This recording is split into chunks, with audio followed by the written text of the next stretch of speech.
Siyabingelela bazalwane egameni lenkosi uJesu Kristu. Yena umnini amandla onke. Siloku sithula bona ubufakazi ngalo iBhayibheli. iBhayibheli lithi yinye inkolo. Yinye inkosi, munye ubhapatizo. Yinye inkosi, yinye inkolo, munye ubhapatizo. Bese afakazi ezincwadini eziningi ukuthi akanayo omunye uNkulunkulu ngaphambi kwakhe, emva kwakhe, noma ahlala naye athi uNkulunkulu namhlanje asenze kanje. Uthi konke ukwenza ngamandla akhe. So uNkulunkulu yena usenzele umusa ukuba sifinyelele ekumazini ngokomoya nangokweqiniso. Kunendawo ke la eBhayibhelini uJesu ehlangana nomuntu wesifazane waseSamariya. Hlangana naye bakhuluma. Lo muntu wesifazane khona lento le abapostoli kakhulukazi abayifunayo ukuthi ishunyayezwe njengoba noJesu efundisa. Uthi uJesu ekhuluma nomesifazane ngalesikhathi umesifazane esethi obaba bathi uNkulunkulu ukhonzwa kuphi entabeni, kepha lena lithi ukhonzwa eJerusalema. Lokho kusho ukuthini? Ngokuba entabeni ehlane babehamba uNkulunkulu bephethe iTabernacle eNkulunkulu ayekhombise ngayo ukuthi uzoba nayo. Bese kuthi esefika eJerusalema uDavid unesifiso sokwakha ithempeli. Kepha uNkulunkulu cha, hayi wena, ngokuba soke wachitha igazi ngezandla zakho. Kepha okhalweni lakho kuzophuma umuntu wokwakha ithempeli. Igama lami eliyakuhlala khona. Igama lami eliyakuhlala khona. Okusho ukuthi uNkulunkulu ngempela kahlali emathempelini enziwe ngezandla. Igama lakhe, yabo nje basishumayela nje. Umoya oyingcwele ngeke azabe khona la endlini. Uma nginaye uzobe ngini. Uma ungenaye awunaye. Uma unaye ngingenaye uzobe ngenaye uzobe unaye. Ngokuba ufuna nini? Abantu abamkhonza ngokomoya. Akasho njalo eBhayibhelini. Uthi nina nikholwa elingakwaziyo. Incwadi okukaJohane isahluko sesine verse 22. Nina nikhuleka kwelingakwaziyo. Ukukhuleka kuyinto ongayiqondi, ile ndaba yokuthi uyangena kuthiwa khuleka. Ungazange uzufundiswe ngokumkhulu nokuthi ubani uNkulunkulu. Yabona uma kusathiwa ukuthi usindisiwe noma uyafuna ukukholwa, ukholwa ngenxa kagogo, ugcina icala, ikamkhonyana wakho ugcina icala, umkakho ugcina icala, ikababa wakho ugcina icala. Methi asakusenkonzweni ukuthi chifi enhliziyweni.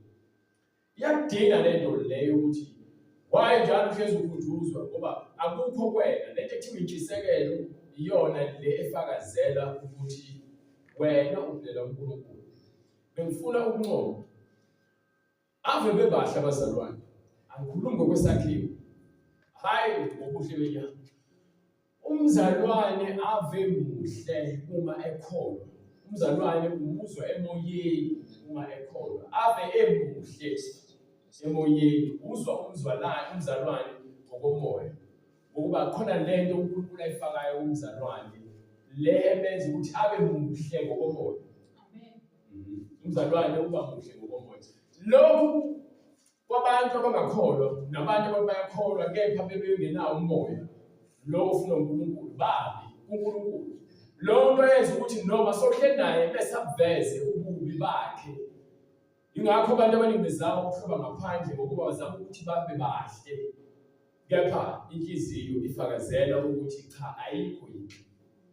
Uma kuthiwa hloba ngomuntu osithekileyo kusho ukuthi kunomuntu ofanele avele ovezwa ubani uNkulunkulu. Uma ungenaye uzoveza uNkulunkulu ukuthi awunaye. Awudingi mina ukuthi ngikwahlulele kepha ngizokubona ukuthi umuntu ongakholwa uthanda ukuthi aphikisane agcine yena elungile ngokwakhe angasafakazelwa yizwi. Ngokuba nithi ngikhuluma ngesikhathi esiningi ngikhuluma nabantu mhlawumbe sikhuluma ngezingxoxo zeBhayibheli. Ngiyethanda ukuthi iBhayibheli libe khona ngizogijima ngezwini ngokuba uma ethi uJesu ngiyakunika uhlakanipho. Lo ncwadi sithola incwadi yalokhu isahluko 21 verse 15. Njengoba esho uJesu lokho ethi ngiyakunika ngokuba yini uma ukhuluma ngomlomo wakho kuyenzeka lento ukhuluma ugcina sokuphika yakuyangenza ngesinye isikhathi. Ngingakoliqondi kahle iBhayibheli. Ngakhulumela iBhayibheli ngaze ngakhuluma into engekho. Ngoba yini ngase ngifuna ukuba right ngithi ngeke ngihlulwe umuntu.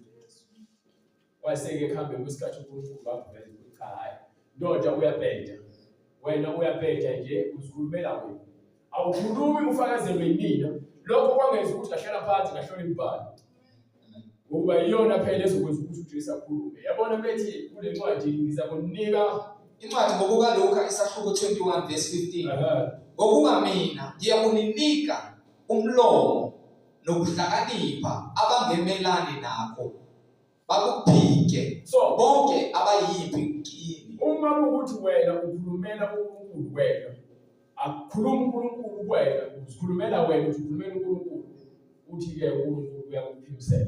So ngiyakubuyela kule nto yokuthi umzalwane ongenayo uNkulunkulu ulwa ngemizwa. Lo nto into ekhona ngokuba into ayikhulumayo igcina ingasahambisani nezwi, ubone ukuthi lo muntu inhliziyo yakhe igcwele ububi, khona ukulimala, khona inzondo eyenza ukuthi umuntu bekhuluma inhliziyo yakhe angasakhulumi. Le nto eyenzeka kuSawuli ngesikhathi unika uDavide ubukhosi, wayesesebenza ngoba lithi iBhayibheli uNkulunkulu waphuca umoya wakhe, wayesemnika umoya onjani omubi, umkomelo wakhe nomvuzo wakhe, ngoba yini akezwe. So kuyenzeka-ke njengomzalwane kufike isikhathi sokuthi wena ungasafuni ukukholwa ngokomoya, but ukholwe ngenhliziyo nangenyama. Inyama yakho seyifuna ukwenzisa into ezokwenza ubukeke sengathi, kepha umoya wakho noma umoya kaNkulunkulu awusafakazelwa ukukholwa kwakho. So umzalwane muhle ngomoya. Anginandaba ukuthi abantu bathini, kepha umzalwane uyofika uthiwe wahamba nomuntu omubi kanje, kuthiwa enganingi udlale kahle umuntu kaNkulunkulu. Eyizo lonto leyo. Usho awukho. So yazi kuthiwa sivalile ngeseqala ukuthi sathi nje uthi hayi ngiyekeni uNkulunkulu uzomkhulumela. Usekhulumela uNkulunkulu. Kuphela ukuthi wena nomoya wephakamo, mina ngiyawusaba umoya wephakamo mzalwane. Uyalimaza ke.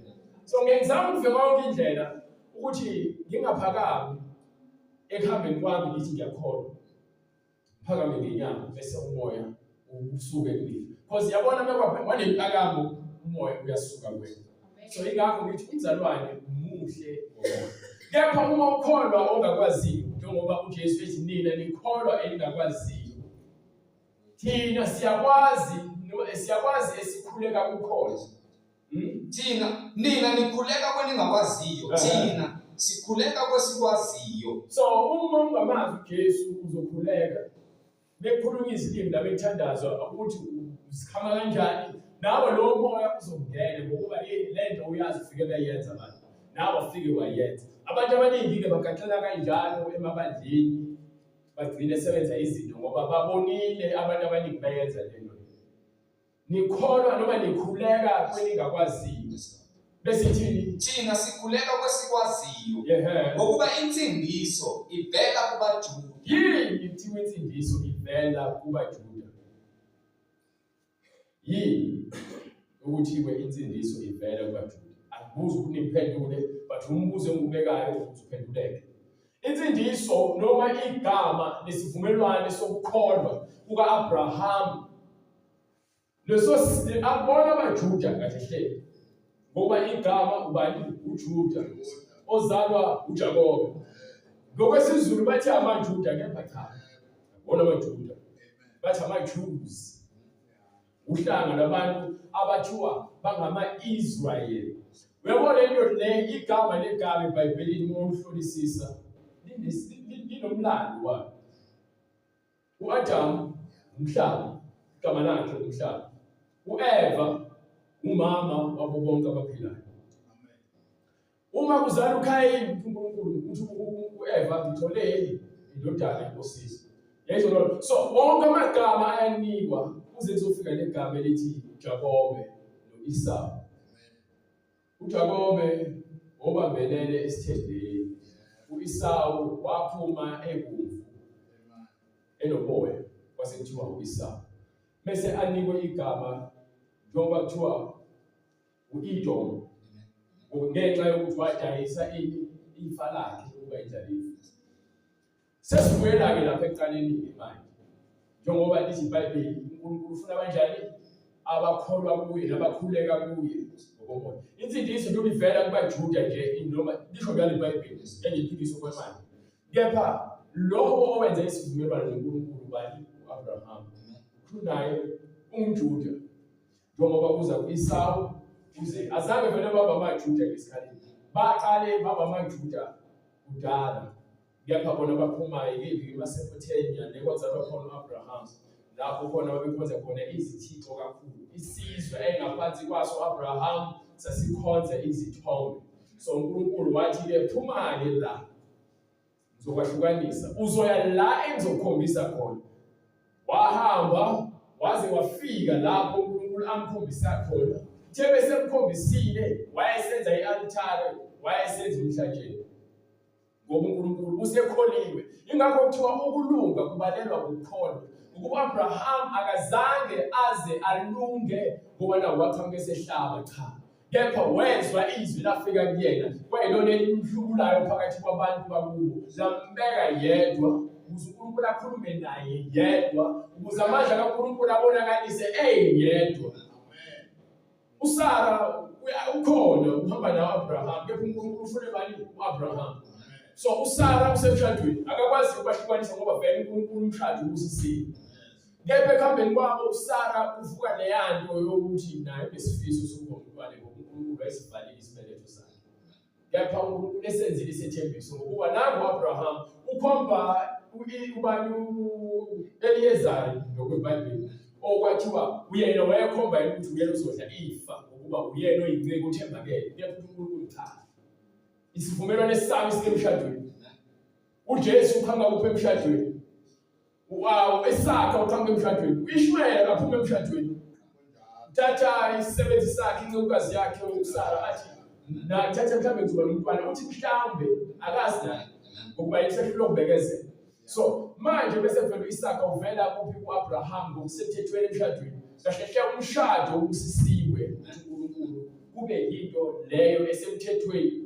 Ukuba le ndaba yokufeka nokuphinga uNkulunkulu uzathi nami nginesikhwele ukuba ibandla leli athi-ke liyaphinga selisukile kuyena la yokhonza abanye uNkulunkulu ngokuba ibandla bethi uyalakha uqala libize ngentombi yaseSiyoni bese emva kwalokho bese libize bathi umlobokazi uselungiselela umshado usedlulile isigaba sokuba yintombi selungiselela umshado. Kepha manje ngeke ashade naye uqobo lwakhe ngokwakhe. Kepha kuzosetshenziswa igama manje leli eseqhamuke ngalo sekuthiwa ubani umlilo webandla? uJesu. So uJesu ungumlilo webandla ngoba uyena ozemhlabeni wazolifela. Bechaza incwadi yase-Efeso ithi nani madoda thandana umyeni njengoJesu owathanda ibandla lakhe lungakhe ibandla. So lokho ngabe kusho ukuthi ngempela sizohlala endlini njengoba sizoba unkosikazi nami indoda ngizoba unkosikazi cha. Ifuna ukuambulela lento leyo ukuthi uNkulunkulu ukhuluma umshado ukhuluma ngento esemthethweni ehlanganisiwe ukuba kufanele yenzeke. So uma ethi nathi siye emshadweni selilungisiwe ingubo yomlobokazi ukhulunywa ukuthi kunesimo lapho kuthina ekumele sifikelele khona sizokwazi ukuhlala noNkulunkulu njengabashadikazi okwangona phakade. Lapho ngeke usahlala ngokwesethembiso uthembile kepha ungenakho uqondo. Lapho uyobonana ngqo ubuso nobuso noNkulunkulu usuphila naye ubaphakade. Lokho kuyincwadi eSamuel. So ngilana-ke kule ndaba yokuthi indaba yamaJuda ngenxa kaAbraham owakholwa bonke abafike emva kwakhe bakholwa. Abanye babo bakholwanga njengoba namanje akholwa bonke kepha abanye bethu bayakholwa. So insindiso-ke ivela kaAbraham isivumelwano asenzile noNkulunkulu. uMoses ufika ngaphansi kwesivumelwano useyofeza lesiprofethi esakhulunywa uNkulunkulu kuMoses kuAbraham ukuthi wena lelizwe laseKhanani uzakulidla isizukulwane sakho esiyoqhamuka emva kwakho bheka phezulu uba lezinkanyezi. Azange azakwazi ukuba lezinkanyezi kwathi kanjalo nabantu bakho babe wangaka. Kepha wayengenangane ngaleso sikhathi kepha wakholwa. Ukukholwa lento engifuna ukuyifaka la kuthina esingenakuqonda ukukholwa ukuthi kunezinto uNkulunkulu azibekile ukuthi kufanele zenzeke. Kepha ngokuthi uJesu uzathi ngenxa yobuncane ukukholwa kwenu ingakho mhluleka izinto eziningi. uma ngase ukholwe ungakwazi ukutshela ukuthi le ntaba igudluke abasebenzi bahamba baye entabeni aloke igqolozela intaba wathi uJesu akhulume nabo kudluka phela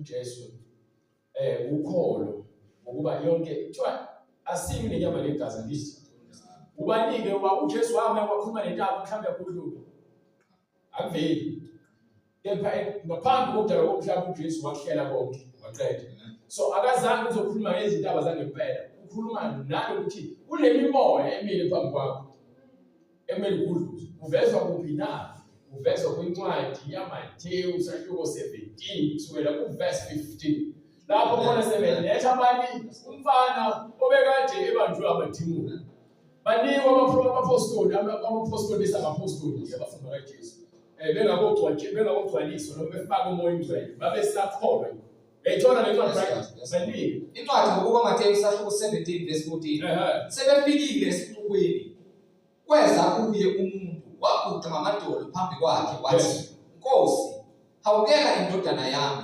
ngokuba inesithuthwane ihlupheka kabi lokhu iwela kaningi emlilweni kaningi emanzini ngilethile kubafundi bakho kepha bahluleka ukuyiphulukisa uJesu waphendula wathi sizukulwana esingakholwayo ikuphi inkinga bright sizukulwana esingakholwayo uJesu ukhuluma ukuthi baze bathi abanye wengakhulumi njengabaFarisi nabaSadusi kepha wayekhuluma njengomuntu ophethe umthetho uma ethi-ke nani ngininika lawo mandla ayimsebuye kufeni uthi nani ngininika yazi into enza abantu babe weak ekushumayeleni nasekukholweni uJesu bayamhlehlisa bese bebona abantu bese befuna ukukhuphula ukuthi kubonakaliswe amandla abo nokholo lwabo ukwenzela abantu uma ukholwa kuJesu lithi iBhayibheli siyizibukulwa kuKristu khona lento ekumele uyenze uJesu ephila kwena leyo ongekuzuyenze mawuziphilela wena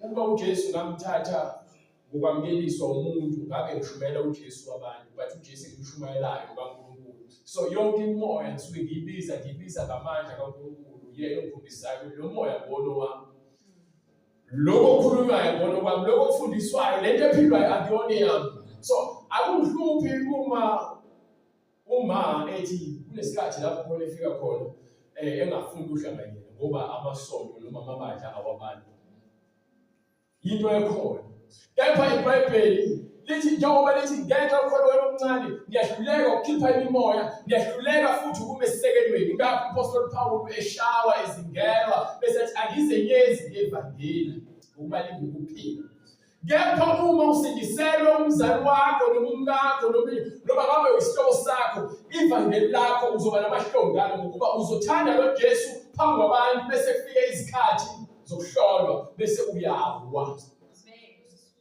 bese uyile uzitshela ukuthi wena ngoba babona abantu kungcono kuyathi uNkulunkulu ubona ifihla kanje ingakho ngithi ngidila nalento leyo ukuthi ukukholwa kwakho ungaqhathanisi umakhelwane amen mina ngiyayizonda lokho ngisho kanjalo ngoba yekhe indlela engingayibeka ngayo ukukholwa kwakho nokulunga kwakho ungakubeki kumuntu mina ngihlezi ngibe ngishumayela ngithi njengoba lisho iBhayibheli makube ukuthi wonke umuntu ngapha uNkulunkulu kuphela ngakho kufika nomfana oyisihlebe ezothi Jesu yini engayenza ukuze nami ngiyele embusweni kaNkulunkulu umthi-ke yena mfundisi olungile noma omuhle uthi uJesu ubiza abantu bomuhle munye kuphela uJesu usho lokho usenyameni ngoba yena abantu bajaha ukukhumeza inyama kepha uJesu uthi umoya phela olungileyo uNkulunkulu kuphela olungileyo ngoba kuthiwa weze enyameni eyisono inyama yesono ungathi isono inyama yesono kepha ufike wanqoba so indaba-ke njengoba sibize lezincwadi ngizokwambulela ithi incwadi lapha kwincwadi kaGenesis sahluko 4 sekufika isikhathi lapho khona u-Eva engena kumkakhe bathola umntwana bese bethola abantwana bese kufika isikhathi lapho khona sekumele banikele unkosini bese u-Abel ngoba wayefuyile athathe ivu ecwebileyo belolileyo ayonikela uNkulunkulu ibomhlatshelo bese athathe lo Kayini naye ngoba wayewumtshali umlimi wathatha izitshalo zakhe zisuka kuyidloboni wahambisa uNkulunkulu. Kepha lithi iBhayibheli uNkulunkulu wathokoza ngomnikelo ka-Abel, kepha okaKhayini akathokozanga. Kwasekwenzakalani? Verse 5. Kepha uKhayini nomnikelo wakhe akawunakanga. Wayesethukuthela kakhulu uKhayini. Ngithi mina mzalwane bengifundisa ngifakaza ngeBhayibheli umuntu angafuni ukuthatha into eseBhayibhelini ngenxa yempakamo bese athukuthele inhliziyo yakhe ishintshe. Bese ishintsha inhliziyo yakhe sekuveza ukuthi ukholo ungakanani incane. Lithi iBhayibheli leBhayibheli siphathana ikhuluma yonke into engiyikhulumayo ngamanje. Lithi bonke engibathandayo ngiyabasola ngibashaye noma ngibayale. Bese shisakela la uphendule. Akusolwa ngoba kumshumayela ukuthi ngizosola nina. Kepha wonke umuntu ozwa izwi kaNkulunkulu lilungisa bani inhliziyo yakhe. Ngakho ngithi ukukholwa kwakho ungaqhathanisi nomunye umuntu. Ngoba yena awukholelwa omunye umuntu. So uyalungisa umuntu siyacasuka. Sekuyavela ukuthi akakholwa. Ngoba into azoyikhuluma izwi lingasafakazelwa yini. So lezo zinto njengalezo zenza abazalwane bawe ekholweni. Bebethethe ngoba nabe memeza. Lo ngisho ukucula kakhulu, ukubeza kakhulu, ukushumayela kakhulu akukwenzi libe ngcwele. Kepha impilo ekufanele ngiyiphile efakazela lamazwi. Ngingasafakazeli ukuthi ngifuna ukubukwa abantu. Lamazwi lawo enhlizweni yami ithi awaphile ukuze mina ngihlezi ngenza lokho ukuthokozisa uNkulunkulu njalo. Uzokusho njalo umbhalo. Uthi uJesu bese ekhuluma ubaba kangishiyi. Ubaba kangishiyi. Umoya kaNkulunkulu ngeke uzokushiya uma wenza kahle njalo. Akekho ongakhubeki mzalwane. Akekho ongalikwa. Kepha ekulingweni kwakho nasekuqhubekeni kwakho ngabe uyaqhubeka yini uthathe imfoloko nombese usidle isono na? Cha, akufanele. Kepha abantu bayakwazi ukuthi hayi ngoba sengwila sekisidingo sokuvuka. So le ncwadi le ethi niyakhuleka kweningakwaziyo. Omunye wanikela, omunye wanikela. uJesu uzayifanise futhi lento. Ngokuba yini ebalekile mzalwane? Ukukhuleka kwakho uNkulunkulu. Kufika amadoda awu-2 ethempelini. Omunye umile ngapha bekhuleka uthi omunye angifani mina nabathenisi. Uthi ngingcono bazibala wathi mina ngiyanikela futhi mina ngiyakhipha kweshumi futhi mina ngiyazila ukudla kabili esontweni. Kepha lithi iBhayibheli lo munye ongapha yena nje akakwazi ukubheka phezulu. Ekusha isiba sakhe uvuka izono zakhe. Lithi iBhayibheli omunye wahamba amukelekile enkosini kunomunye. So lento empakamo ukuthi hayi mina ngikhonza kakhulu ngiyanjalo esontweni. So ngifanele usikhundla noma ngifanele ungene ezulwini cha.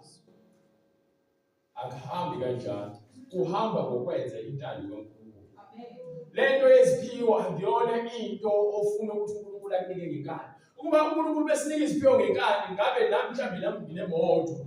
Ngabe mhlambe nginemali, mhlambe ngabe nginomuzi ngifike futhi sengithuka uNkulunkulu. Ngalezi zinto anginike zona. Ukuba ukholo lwakho luyahlolwa. Ekuhluphekeni kakhulukazi umzalwane. Ukuba ziningi isathane izinto alungisela ngazo abantu ezinhle. Baningi abazalwane abazigijimelayo lezi zinto bayazithanda. Wena muntu ulindile. Njengoba lithi iBhayibheli abayokubekezela. Ukuhlungu ukukholwa abantu bephumelela ngenxa yokuthi nawe uyafisa ukuthi impilo yakhe ibe ngcono. Kepha ngokwesimo nangokulindiswa. Ulindiswe lapho. Ungadikibali, ungawuthatha ushortcut. Ungaceli ingcebo emsamo. Ungaceli ingcebo esangomeni. Ungayi ufuna amanzi ngoba kufuneka eqaqeke izinhlanhla. Akho nhlanhla yaqaqwa amanzi nomsamo nezangoma. Amen.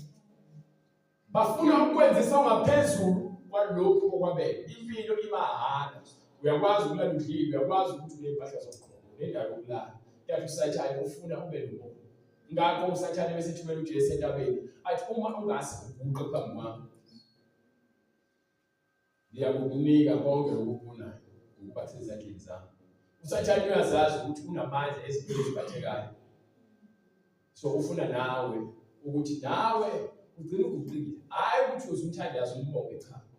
ukujayisa umphefumulo wakho njengoJudas Iscariot wavele waba nothando lwemali ngalendlela esimangaliso usathanda umsebenzisi ukuthi ngingaze nginikelele nginayo indlela ukuthi nina ningamthola phela nima seninginika imali kwaba lula ngoba vele usathanda efuna ile wamnika imali so lento ekuthiwa isono manje kumini iyaqonqoza kuwena iyaqonqoza nawe mzalwane iyaqonqoza usathane uyaqonqoza uthini uNkulunkulu bese kuvuka umoya womona unukubala ubuso bukaKhayini uthi yini ekwenza ubuso bakho kunukubala awucabangi yini ukuba nawe uma wenza kahle ngizokwamukela Angithi uma wenza kahle uma wenza njani uma wenza kahle uyamukeleka na Angijabule ukuthi ukhuza isono umuntu ubheke wena akhohlwe yizwi ngoba yini usathane usemvale amehlo ingakho abantu abaningi bokushumela iqiniso bayahlabeka abafundisi kakhulu akuyibona abahlezi njalo inhliziyo zabo ziphukile yabona into ekhulumayo umuntu usukuma ngaqondi athi abazalwane niqaphele bekukhuluma ningalimaza abanye abantu kahle wena hlela phansi ngoba umkhokhojo wakho uphukile faka uhamba kanje yakuphiza uzoma la usenze into eqondile okuyiBhayibheli yabona iBhayibheli lithi imani niqine izingalo zenu zimoshwekanile iqiniso alihlalo ngikuphi iqiniso lento ekuthiwa umusa kaNkulunkulu isehlela sonke kepha bambala abantu abanesibili uDavide wathathwa ngobe njani enesibili emthanda uNkulunkulu futhi ekhleleni kwakhe ekhambeni kwakhe ayolwa futhi uqala kuze uNkulunkulu ngiye so lapho kubalekile ukwenziwa koshumela noma mhlambe kumele ngibe nohambo noma bayafisa ngize ngithi uNkulunkulu ungavumela ukuyokwenzeka angikwazi ukuzothaya uNkulunkulu kuyani ngenkani because uNkulunkulu akenzi intando yami mina ngenza intando yakhe ngizoya lapha ngenkani kufanele ungazwakali lutho kume uNkulunkulu ngoba yini uNkulunkulu bengasibekile isikhathi ukuthi ngiye lapha so lento le yokuthi abantu bavaleke amehlo yilokuba mnandi kwevangeli laJesu walemhlabeni hayi wasezulwini oJesu bahlukene khona uJesu wasemhlabeni khona wasezulwini lo wasemhlabeni yilo elithi iBhayibheli usathane uyakwazi ukuzenza ingilosi yakhe ngenake kanjalo ke babandleni uzwa kuthiwa hayi lento isidala akusafanele into labantu ukuthi abenze njani usathane lo usefikile usezonhushushuzela ukuthi hayi qhubekani emhlanje ezolweni zenu yazilonke izoloku enikhipha nemali esinikela siceba ayikho inkinga nina ke khululekani izongena izulu ningamlaleli umhleki uhlathi kakhulu usabambe imfundiso yakudala ayisasebenzi manje lo hayi ngempela abona abantu abawuthathekile vele iBhayibheli lithi abantu baziqoqela noma bazibuthela abafundisi abazobayitshela izinto abathanda ukuzizwa ngoba babatshelwa yini izindlela so umuntu vele bazomtshela into ezomenza ukuthi uqhubeka bhede umfana emgaqweni untombazana uyajelela kaka behleka manje ngizolondela but behamba yedwa ngekazaloze uthule ngathi ufile so lento leyo ukuthi mobona ukuthi kukhona neseklasini yenzeka kunabantu abaziwa basoma hlanga ukuthi bezokhuluma nje isekindeni uzohleka bephakamisa ivele kuhleka ukusho ukuthi ngoba yini lento le ekuthiwa ukuhlakanipha nokuqonda kuyena yini ivela lokujabula kwakhe vela ukuthi wenza into ebhedayo bese kukhona abantu abazomsekela bengezokusho bezohleka so namanje abantu bayalimala ngenxa ukuthi nabafundisi abawetshelayo ukuthi hayi ukuthi ungakwenza akabuzi ukuthi why ukwenza libe lithi izwi angakwenzi kepha ngoba kalazi izwi kulula ukuthi athi umfundisi wami utheni bese ngisho lithini iBhayibheli bayazazi izincwadi abantu azincwadi amaRoma ethize azincwadi amaKorinte yebo incwadi engizibalayo izona incwadi ababamba zona incwadi yaseKorinte incwadi yamaRoma incwadi yase-Efesu yizo zincwadi nje abajwayele ukulwa ngazo bese bebambela lapha yakoMathewu lapha nalapha kuzo zincwadi kepha incwadi yamaRoma yayibona inqaba iyavelela incwadi yaseKorinte yayibona inqaba iyavelela ukhohlwe ukuthi umpostoli ubhalela abakuphi abaseRoma uyababhalela usabatshela imfundiso eyodwa ayiguquke bese kuzoba khona abaseKorinte nabo bashukeziwe izwi abakuphi abaseKorinte abawona amakatholika noma ama-Roman Katholika okungaba kanjani use-Roman ukudla eMzansi sinabo la eMzansi bekhona ibandla esinalo izwi lenkosi uJesu Kristu liyashunyayezwa lamukelwa kuphi eCape Town so sinabazalwane abakuphi eCape Town lapho sithi hayi ibandla lami ayisikhulekile sesidelinye igatsha eCape Town ibandla lakho noma oyingcwele akasekho sekusele ukuphakama kamfundisi lebandla lakhe ebandleni lami ngesikwenza ukuthi ebandleni lami yonke into uyikhomba kuyena akhohlwe ukuthi uzofa sizofa bazalwane sishiye lo mhlaba namagugu alelizwe azosala kuphi la emhlabeni awasala emathuneni banamanga kufanele usishele lapha amen so asike sikweleke indaba le ekhulunywa ngemali ukuthi isono siyagqoza uma ungafuni ukwenza kahle isono siyagqoza ubani okwazi ukulawula isono uthini ubani Angithi uma wenza kahle uyamukeleka uma ungenzi kahle isono sihlezi ngasemnyango ukuncanela kwaso kubuwe ukuncanela kwaso isono sincanelwe bani wena sincanelwe wena ini isono wena uncanelwe isono sincanelwa bani wena hey angisho ikona eBhayibheli ukuthi isono emikulu iBhayibheli lichaza into njengoba injalo yabo bese sikhuluma mhlawumbe isikhathi specific wona ingekizwakala ngoba imase lichaza kahle iBhayibheli isono esincanelwe wena isono esavakashela uEva saxoxa noEva waze wancanelwa isono wasicalela isono wasenza isono wayesesibilisela isono siyadluliswa siyadlulisela isono kakhulu ingakho uma umfundisi ebheja umfundisi eyihlathi nebandla kuzoba ibandla lombhedo nebandla eliyihlathi lokho nje kumele iqonde ukuthi uma umfundisi eyihlathi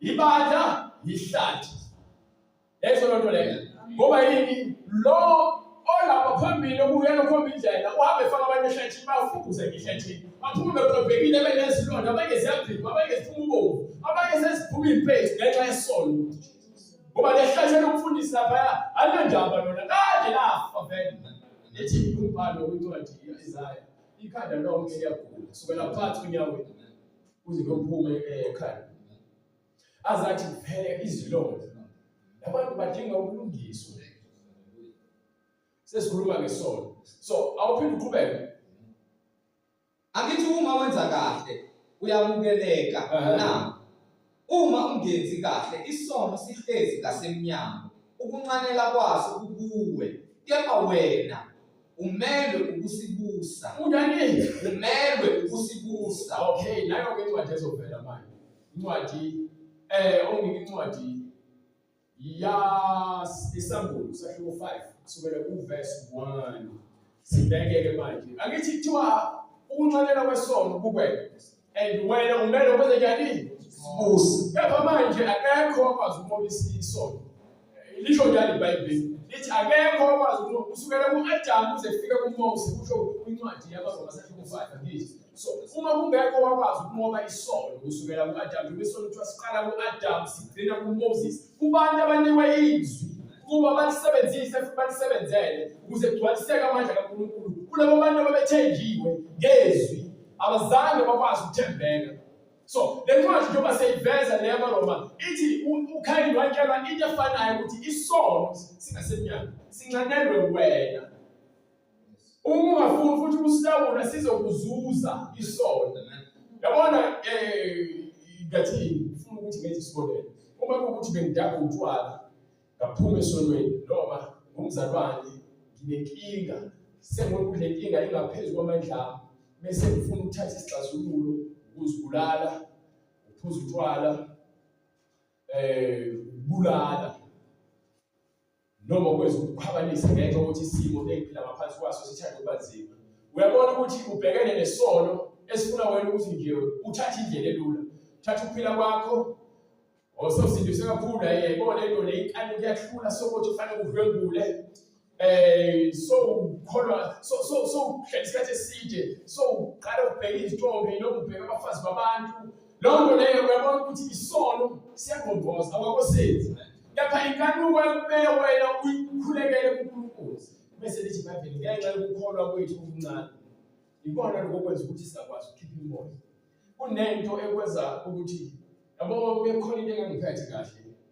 Angifuni ukukhuluma kakhulu mina-ke umhleli, ngincamela ukuthula. Ngoba ekukhulumeni kwami ngalesikhathi ngithukuthele noma kukhona umuntu owenza ngabe ngimkhuze ngolaka, kunokwenzeka ngikhulume into kulo muntu engeke iphinde isuke ngoba usathane vele ungifake intukuthelo ukuze ngizokhuluma ngokunganaki nangentukuthelo bese ngilimaze lo muntu. Angaphinde abone uJesu kimi.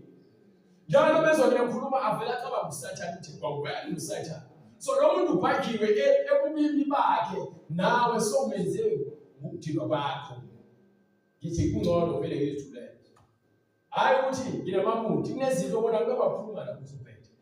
Vele uthule ngokuba uma bakhuluma fanele ukhuluma ukuzibona usidisiwe vele uhlezi ukhuluma abantu bebona uJesu cha. Lento kuthiwa insindiso kwesikhathi ifuna ukuthi ifakazele ukukhuluma kwakho ukhulume ngesikhathi esifanele yini. Noma uvele wakhuluma into right ngesikhathi eswrong. Yezo lonto le. So lonto yenza ukuthi wena uzihlole ukuthi ngabe isikhathi sokukhuluma yini. So methi dedela intukuthelo uNkulunkulu usho ukuthi kunesikhathi lapho khona wena uzothi mawoneka kufanele ungaphenduli uthula. Yezo lonto. Ngoba lokho ngokudala ujabolo ngoba mina nginyathele ngifaqaze ngibenze njalo. Yabona ukuthi beke kwaphinde lo muntu asondela wangithi kweke kwenzeka esibhedlela. I-security likhulumela into engayiqhubeka. Usathane wangisondeza kulona ukuthi beke laphinde lahle igama nje ngizolifaqaza. Yezo lonto leyo. So uyabona ukuthi isono sengqongqoza bathi uNkulunkulu wenza ukuthi lithule i-security ngoba usathane wafuna ukuthi mina nalo siphakamelane. Asikhulume ngendaba zokukholwa sisikhulumela izinto zasemhlabeni. Uyabona ukuthi mina ngoba ngiyaziwa mina umkhulu uhleli lapha ngaphakathi esibhedlela ukhuluma ngami ukuthi ngiyakholwa. Mawucabanga bese ngikhaya umuntu lo Jesu lo usazophinda abhekeke. Ngicela mina uNkulunkulu uyakwazi ukunqobela impi wena ungazange uzibone. Ungeke uzumoya. Akunqobele impi noma akususele umgibe okusubekele ukuthi. Ubusuqhuzukile kepha ungaboni. Athi ngizakuthumela izingilosi zami zikunqaye. Lokho kwakushiwo kuJesu kushiwo nakwena ukuthi uNkulunkulu abathembele kuyena uyakubamela ezimweni ezinzima. Sekufikile isikhathi lapho khona isono besingqongqoza ukuthi wena ungabe umuntu ojaha ukuthi uphendule kepha uthi angithule angisuke angihambe noma ngathi uyaduba kepha uzobuya uzobuya sokuhleka kuthiwa uselehlile icotsi bangazi ukuthi wena uNkulunkulu sekuseziye wakwehlisa lo moya lo ofuna ukuphakama umoya angawufuni ukuze kubonakaliswe yena bekumele ucisheke wena ukuze wena angasabonakali kepha ukuze kubonakaliswe yena uthi suka. Ingakhethi-ke ungayiniki intukuthelo indawo, ungamniki usathane indawo. Unika usathane indawo ukubona ukuthatha amagxathu nezinyathelo ngentukuthelo. Ngakho lethi thukuthela kepha ungoni. iBhayibheli isifundisa ngokuphila mzalwane, mhlawumbe khona abantu abangayiqondi ukuthi uJesu usifundisa ulemhlabeni uphila kanjani ezulwini, uphila ngokuthula. Akekho othi ngca komunye, akekho ugijima uhleba komunye ngoba lapha yonke into isobala iyakhanya. So umuntu owenza into engalungile ufana nosathane bese efika ezulwini noma engakufika ezulwini usikhipha kuphi emhlabeni. Akithi usathane kuthiwa wakhishwa ezulwini akathulelwanga indawo. So ukuza komoya wakhe emhlabeni kuza ngentukuthelo ngoba vele ayikho indawo lapha. So wena usanethuba lokuthi kusamele usebenzele ukuyakhona. So la ezulwini methwa mayenzeke intando yakho emhlabeni njengasezulwini. Umbuso wakho mawufike. Umbuso umuntu osuke kusa bekuthiwa umhlengi ubusa ngisho le eFryhead. Amen. Bushawa umthetho wami eFryhead. Umuntu ongafuna ukushaya umthetho wami ngizomfaka etilongweni noma ngizothakabula. So uma uzothwena intando kaNkulunkulu mayenzeke ukusho umlomo wakho nombuso wakhe mawufike bese ngokoloko wena uhluleke ukuvumela intando kaNkulunkulu ukuthi yenzeke. Bese futhi uphinde futhi umbuso kaNkulunkulu ungaphusi wena ngoba inhliziyo yakho ilikhulu. So nayo-ke indaba le ikhona-ke njengoba lisho iBhayibheli-ke ngiwafakazisa ukuthi lento le sibekele ukuthi njengoba uKhayini kwenzeka kuyena nakuwena kuyenzeka. Akekho ongcono noKhayini. Kepha uma sikwazi ukuthi sizwe uNkulunkulu esikele ukuthi isono sibi ngasemnyango sinqanelwe wena. wena unawo amandla ukuthi usilawule. So akekho watholakala. Lisho njalo iBhayibheli incwadi yeSambulo kithi chapter 5 verse 3 noma verse 1. Incwadi yeSambulo isahluko sesihlanu ngesokuqala. Ase ngibona isihlalweni sokunene sakhe. Esihlalweni sokunene ngakwesokunene sakhe. Owayehlezi esihlalweni sobukhosi. Incwadi elotshiwe ngaphakathi nangaphandle. Ubona esihlalweni sikaNkulunkulu ngapha kwakhe kunencwadi. Yayizona into leyo. uNkulunkulu uhlezi kuphi esihlalweni sakhe sobukhosi. Kunencwadi ebekiwe eceleni kwakhe. Ilotshiwe ngaphakathi nangaphandle. So uNkulunkulu ngokamoya umenza kwazi ukubona lencwadi ngaphandle nangaphakathi. Inamathelisiwe ngezimpawu eziyisikhombisa. Kunemimoya ebekiwe la eyizimpawu eziyisikhombisa. Ngase ngibona ingilosi enamandla imemeza ngezwi elikhulu ithi, kubani ofanele ukuvula lencwadi? Ubani ongakwazi ukuvula incwadi mzalwane yokuphila? Nokuqaqa izimpawu zayo na? Lezi mpawu lezi ekumele siphile ngazo emhlabeni, ubani onamandla ukuthi akwenze konke okufunwa ubani uNkulunkulu? Kwakungenakho namunye ezulwini. Akukho munye nakuphi Ezulwini nasemhlabeni. nasemhlabeni akekho watholakala enamandla okuvula incwadi mzalwane yokuphila. Mzalwane incwadi yani yokuphila. Ukuphilela abantu uNkulunkulu. uNkulunkulu wayengeke azeze emhlabeni isidingo singekho. Weza emhlabeni ngoba kukhona isidingo sokuthi kufanele kugcwaliseke lento ekuthiwa ukuphila. Ukuba kusukela uAdam wafa wafela kupesonweni. Bese kuza kuMoses, noMoses ngokungalaleli kwakhe ngenxa yabantu naye wasenza isono engaqondile ngentukuthelo. IBhayibheli Moses wacasuka abantu bemnambuzela waze washaya idwala kabili kuthiwe ngikhobe Moses ungigcwelise phambi kwalabantu leli kuphume amanzi edwaleni. uMoses ngentukuthelo uthi uNkulunkulu Moses ngoba wena awukhazimulisanga futhi awungcolisanga phambi kwabantu ngeke usaya eKhanani. Abonani ngoba boMoses khona isono esikwenza njengoba ngithi mina isono sekuyanisa ngoMoses. So uMoses amshaya ngesono sentukuthelo. uMoses wabona ngathi lentukuthelo ngesikhathi ebona abafowabo behlushwa umuntu wabo behlushwa. Inomlando ke le ndaba ukuthi kwenzakalani phakathi kwale ndoda yayihlushwa umGibhithe. Le ndoda le angiphumi ke kuyisihloko but ngifuna ukuthi nginamathisele nje inhliziyo yakho konke iqonde. uNkulunkulu emuhle ngelinye ilanga uyokunika ukuthi akuvezele konke. Le ndoda le inonkosikazi isigqila eGibhithe. Bese laba abasebenza eGibhithe bengaphezulu kwabo bafike kwakhe ebusuku bafike bambambe yena bese bemphezulu uphela ukubese umkakhe phambi kwakhe. So lokho kwamenza ukuthi yena angasafuni ukuthi aqhubeke nomkakhe. So uMoses ufika lento lesebeyambikela lo muntu lo ukuthi labantu bangenza ngoba uMoses wakhuliswa indodakazi kaFaro eyamthola emanzini. Yamqamba legama elithi uMoses legama elisho ukuthi ke lo udonswe emanzini.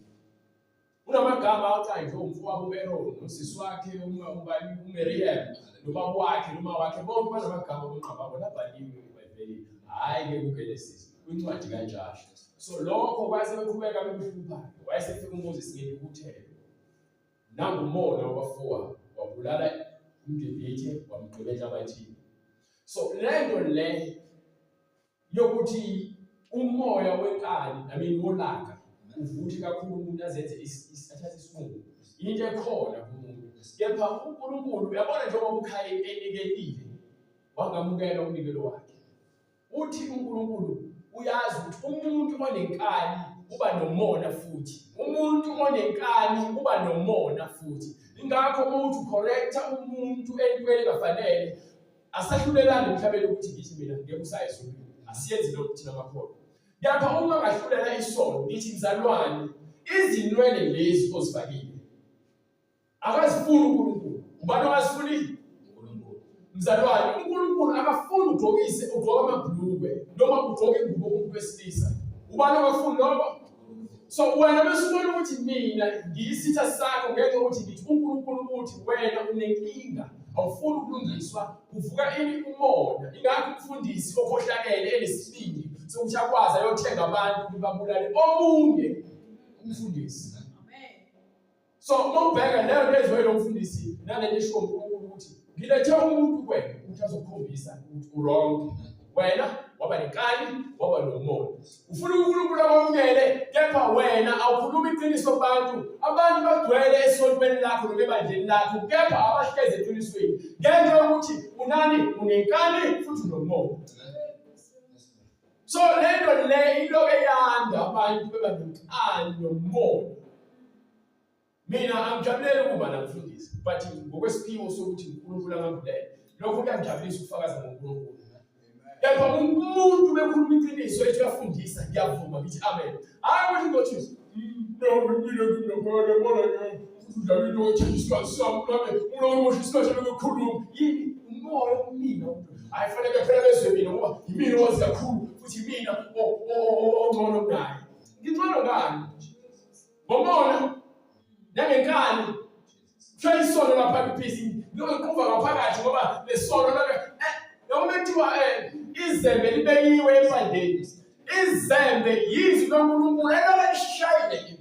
Lesono ukuthi sifihlile uNkulunkulu ekhe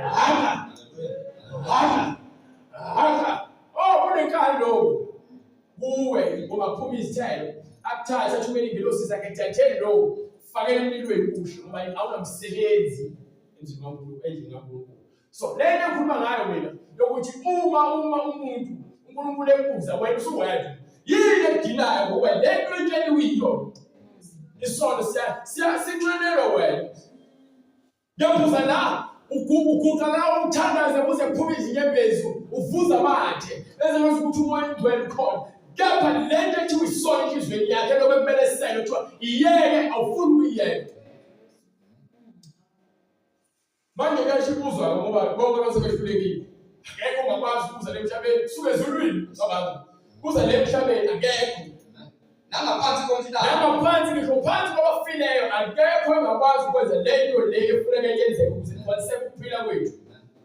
Oyenamandla ukuyivula incwadi abuke kuyo. Wena njani onamandla okuvula incwadi? uNkulunkulu-ke mzalwane uyiyona le ncwadi le ekumele sikwazi ukuthi sizwe sibuke.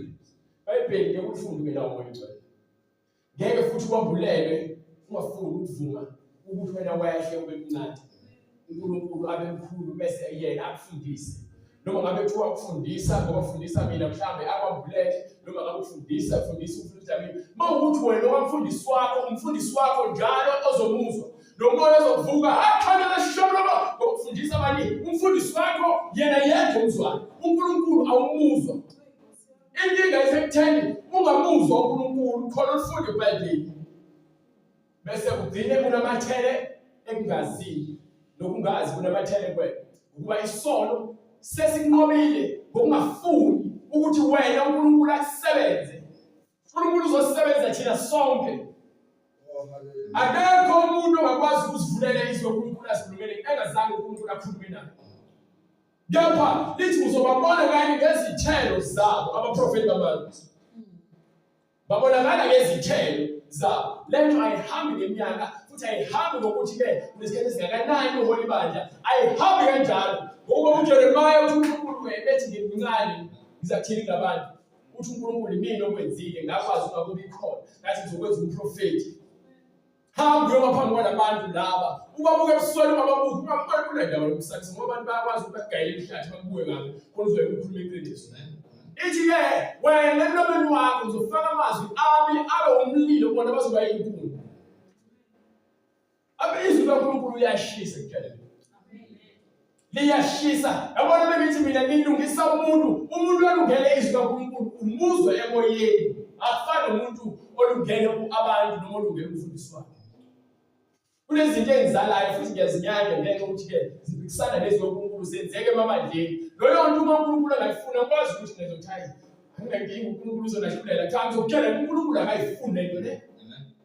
Ungathanda uqhubeka uyenze ngoba vele umoya wenkani into ekhona kepha ekugcineni uNkulunkulu akayifuni lento le. Ngeke kuze kuguquke ukuthi uyenze ngenkani noma uyamemeza hayi nami uJesu uyangithanda uthanda akine njalo uzokusho lo mjulu uphinde ukhathana lapho uNkulunkulu akayifuni leyo nto leyo ngoba bayihlengisa leminyaka kuphela basangane hayi uNkulunkulu esimkhonzayo uyedwa noma kuthiwa mkhonza akine njalo iBhayibheli lithi masibe lisukile masibe mqondo munye masibe moya munye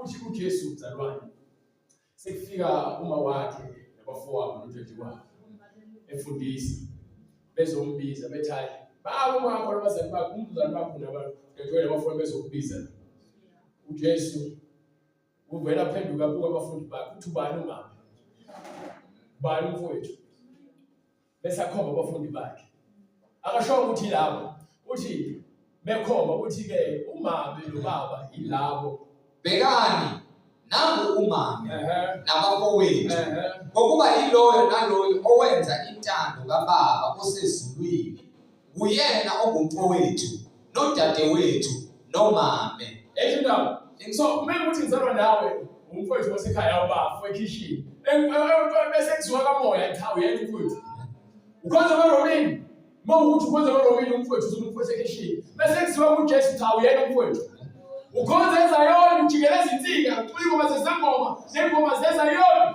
akunenkinga lapho bese kuziwa esivini awuyena umfowethu ukhonza ngumKristu kepha ufuna ukuthi ukwenze into kaNkulunkulu awuyena umfowethu ngizovuma ukuthi wena uyamazi uJesu walendlela kepha awuyena umfowethu ukuba asikho ngizwi linye asikho moya munye asikho mqondo munye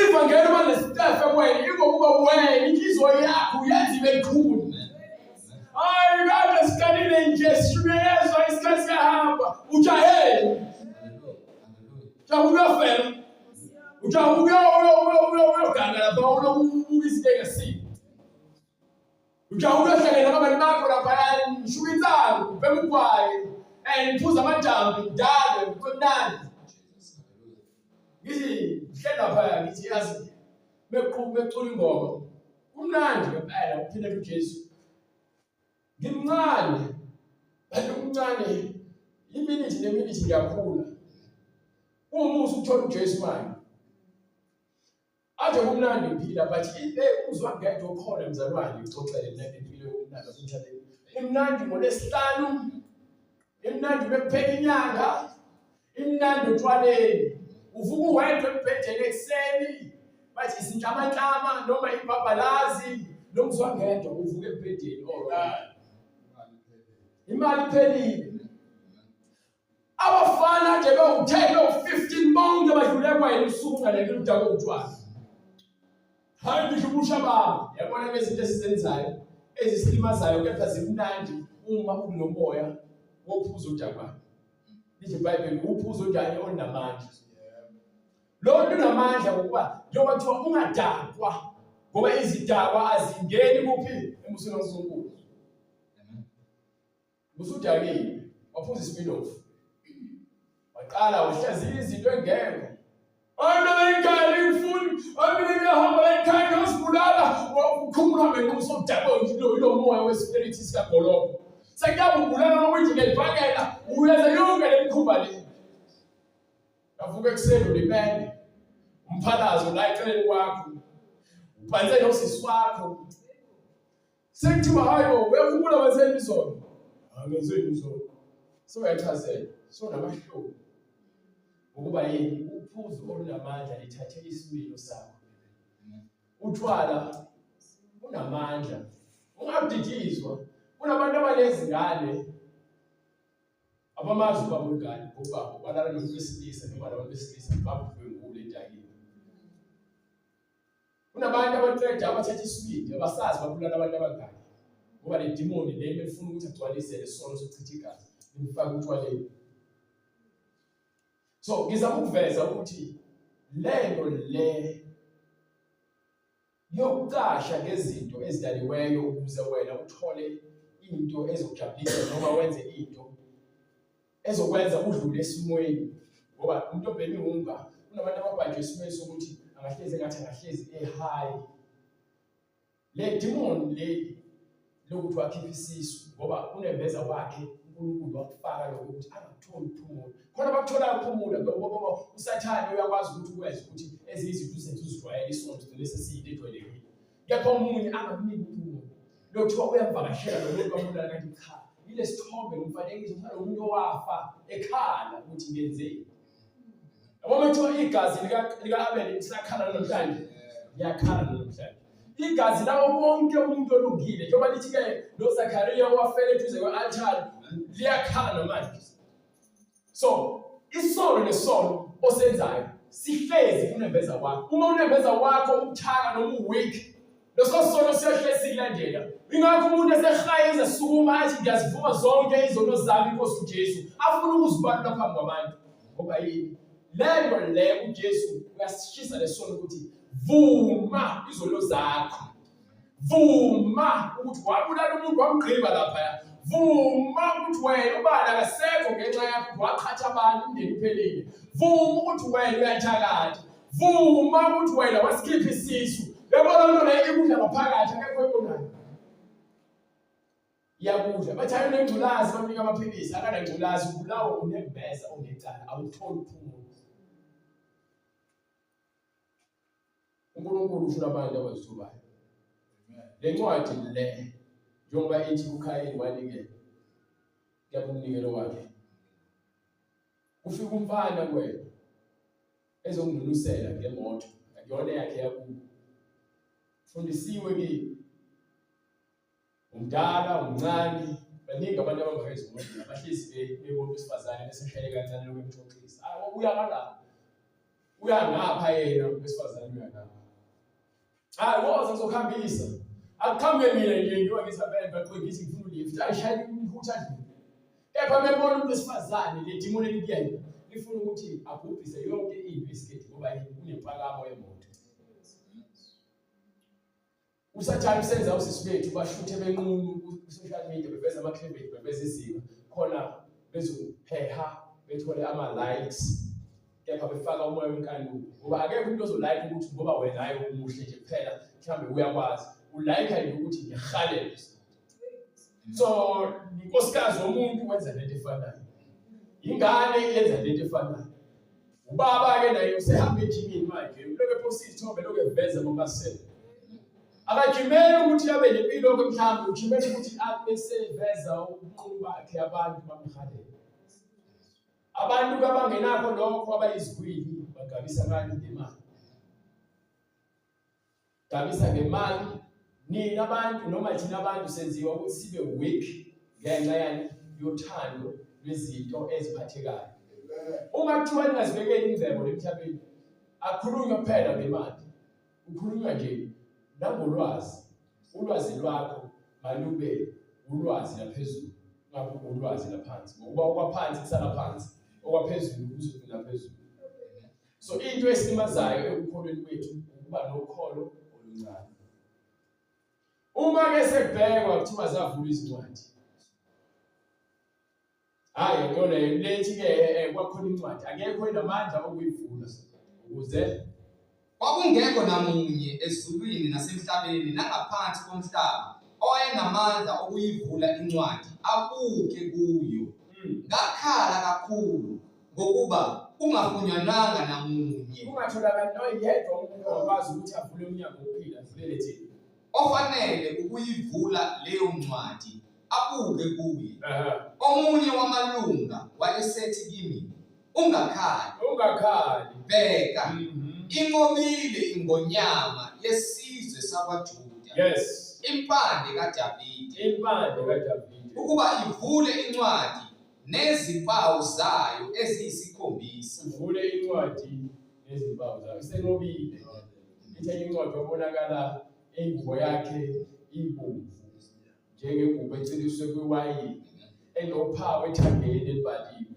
Abantu bacabanga ukuthi ke khulunywa ngethanga lakhe la. Kunokwenzeka ukuthi njengoba lebhuluku eligqokile la isethangeni akushiyi ukuthi bese ngiligqokile kuzothiwa hayi engubeni yakhe ezansi kuzothi ezansi kuphi kuzothiwa engalweni bethiwa engalweni kuphi nengalo. So njengoba lithi ethangeni lichaza ukuthi ke ubhalwe kuphi lokubhalwa kusho ukuthi wequlu. Abantu abaningi bathi ke bebe ngibuza umbuzo Mekuthiwa ke usingawaJohn Matthew 2 kunencwadi lapha kwincwadi yesambulo ethi ke wabonakala uJesu ethangeni lakhe kubhala umbhalo. Ngithi mina kuthiwa enyameni noma ethangeni. So mekuthiwa ethangeni ngabe kutshiwo kwathiwa phezu kwengubo noma ngaphansi kwengubo. Melithi ethangeni uma ngithi wena esifubeni sakho kubhaliwe esifubeni sakho entweni egqokile. Bengithi esifubeni kubantu futhi bazothi ke ngakuphungula engakubona. Noma wena kumele uqonde likhuluma ngengubo esuka kuphi mzalwane. iBhayibheli likhuluma ngengubo esuka kuphi. Ingubo emhlophe nebhande okhalweni noma esifubeni. Bande legolide. Ingubo efika kuphi emaqakaleni. So le ngubo leyo ngabe ke manje kenzeka uJesu uyabonakala enqunu ezulwini noma bamthela ngehlazo kuphi emhlabeni. Ezulwini usazothelwa kanjani ngehlazo ekubeni usegqokile ingubo ende. Ngithi mina mzalwane ubhlungu ungambuleleki komuntu othi uyakholwa. Azogoloza aforce into ukuze ayenze leyo nto noma akholelwe kuyona ngoba uma ufuna ukudobija 2 uzothi ngoba nakubona iyancwadi ngithi. Kunencwadi yaseKorinte esahluko 7 lapho bayakwazi untshontsha kuyona. Afuna ubese divorcile nomkakhe aphinde ethathe omunye umkakhe. Lapha iBhayibheli lithi ke labo abashadile babuya umuntu abakwazi ukubahlukanisa.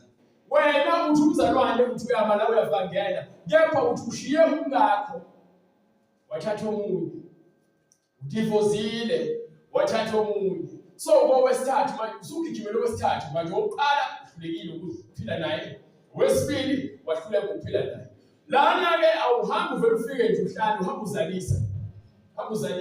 So ufuna ukungena kwesithathu so yabuza umhleli esifuna sikanje ngenze njani. Ngithi mina lithi iBhayibheli hayi kunencwadi yalapha eKorinte esahluko 7 lapha kuverse 15 ithi kepha uma behluleka ukuhlalisana awuboshele ukhululiwe sibizela ukuthi sibe nokuthula. We understand ukuthi ke alisho ukuthi ithatha omunye kepha lithe ukhululekile ukuba ubizela yini ukuthula. Ayisho njalo bright ithini bright yebo uma ongakholwa ehlukana nomkakhe onjani ongakholwa. Futhi wena uzoshuka ngakho ukuthi uzoshumayela la awukholwa ngokuba yini uhlukanisile udivozile. Awukwazi ukuthatha omunye umfazi wakho esaphila ukuba kubhalwe phansi ukuthi uma owesifazane ehlukene akahlale njani engaganile. Eyizolonto leyo uma kwenzeke esizwe futhi ukuba semathethweni makabuyele kumkhwenyana wakhe babuyisane. Bese uzongitshela ukuthi wena umfundisi wami unomfazi wesibili. Hayi kahle ke umfundisi lo uholwa inkanuko. Izwi laNkulunkulu likhuza mina lithi mhlengi usukuthi wena uzoshumayela bese lo moya ufuna ukuqoqa. Lo moya wenkanuko ukhuze ukuba unqongoza kuwena unamandla okulawula ukuba wena mawuqhubeka lo moya uentertainer wena uzoba isifebe ungcolise ithempeli likaNkulunkulu. Uyalazi izwi lithi ke kuhluka kanjani kwahlulela sowulazi iqiniso ukuba kuthiwa imvimbo yakho iyoba mkhulu futhi iyoba buhlungu ngaphezu kwalokho okuthiwa ubengazi lutho. Bavele bokugwetha ungazi lutho uzogwetha bacabangele naye umuntu ke ukwahlulela kwakhe njalo. Kepha wena uyazi iqiniso awumnike lo ncwadi right. Incwadi yaLuka sahluko 16 ngithi qala lapha kuverse 13 bright bengaphosisi uNkulunkulu emuhle. Yilapho ke ngifuna ukuthi ivele le nto.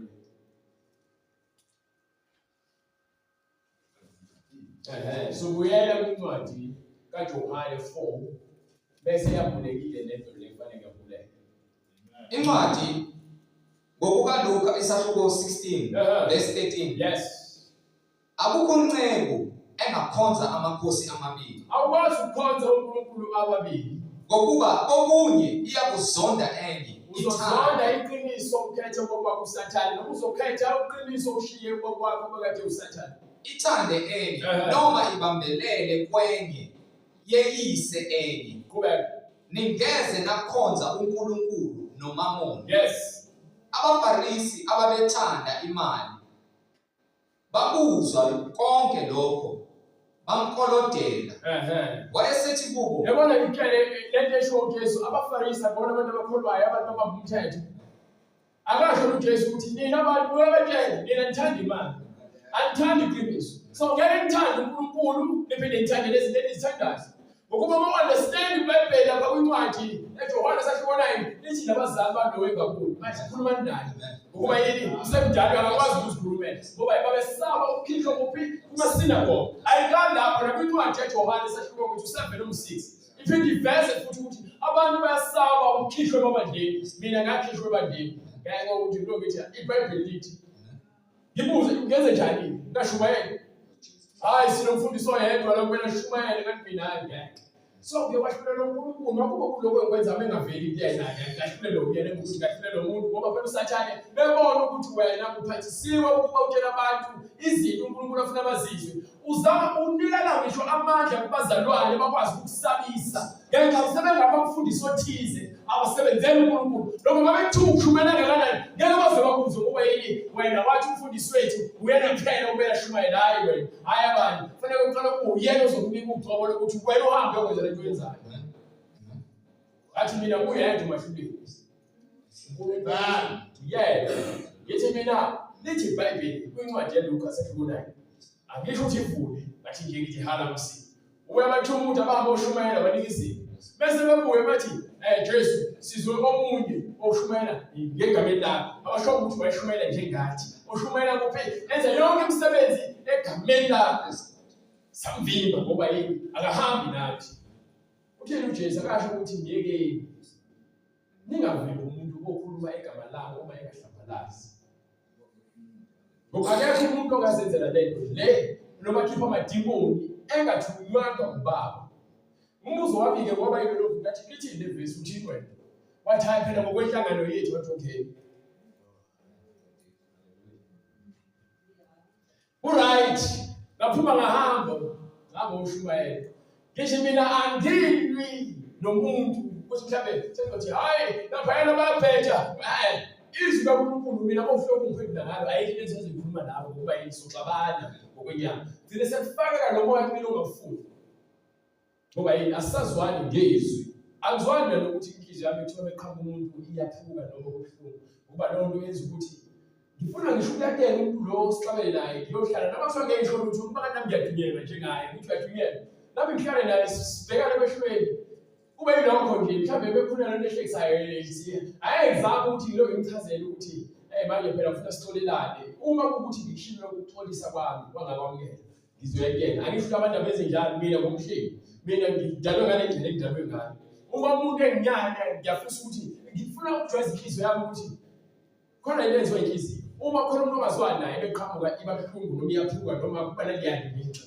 so mina ngifuna ukujwayeza inhliziyo yami ukuthi ihlezi imbona futhi ihlezi duze kwakhe khona ngeke kusaba sengqombeni yami ukuthi lo muntu uyanginyanya kuzoba lula umuntu eqhamuka ngitsobona njalo ngeze into efuna umthawula lokho emenza isimo ukubingelela ngoba ngiyazi akafuni kepha ubingelela ngoba ngikhulumile lento yokuba nenzondo uyakwazi ukutheleleka umzalwane yabo nje bangikhuluma ngithi mina kuwena lo kumele sele isono siyangqongqoza usathana unamaqhinga amaningi manje maningi amaqhinga asathana umzalwane ngingake ngichaza mhlawumbe kumele ngibhale ilist mhlawumbe ngeke ngiyiqede ngoba ngabe khona ukushodayo usathana unamaqhinga amaningi so bethu asihlale kumoya understand izwi kaNkulunkulu ukuthi lithini bese wena unomathele ekutheni lokho okusho izwi lokho ufuna uNkulunkulu ukhohlwa ukuthi usathane wenzani ngokuba once waqala uwedwa wakhuluma izinto enhlizweni yakho wavumelana uwedwa abantu bengazikhulumanga bengakaze bafike kwena waconclude noma waphetha ubani okhulayo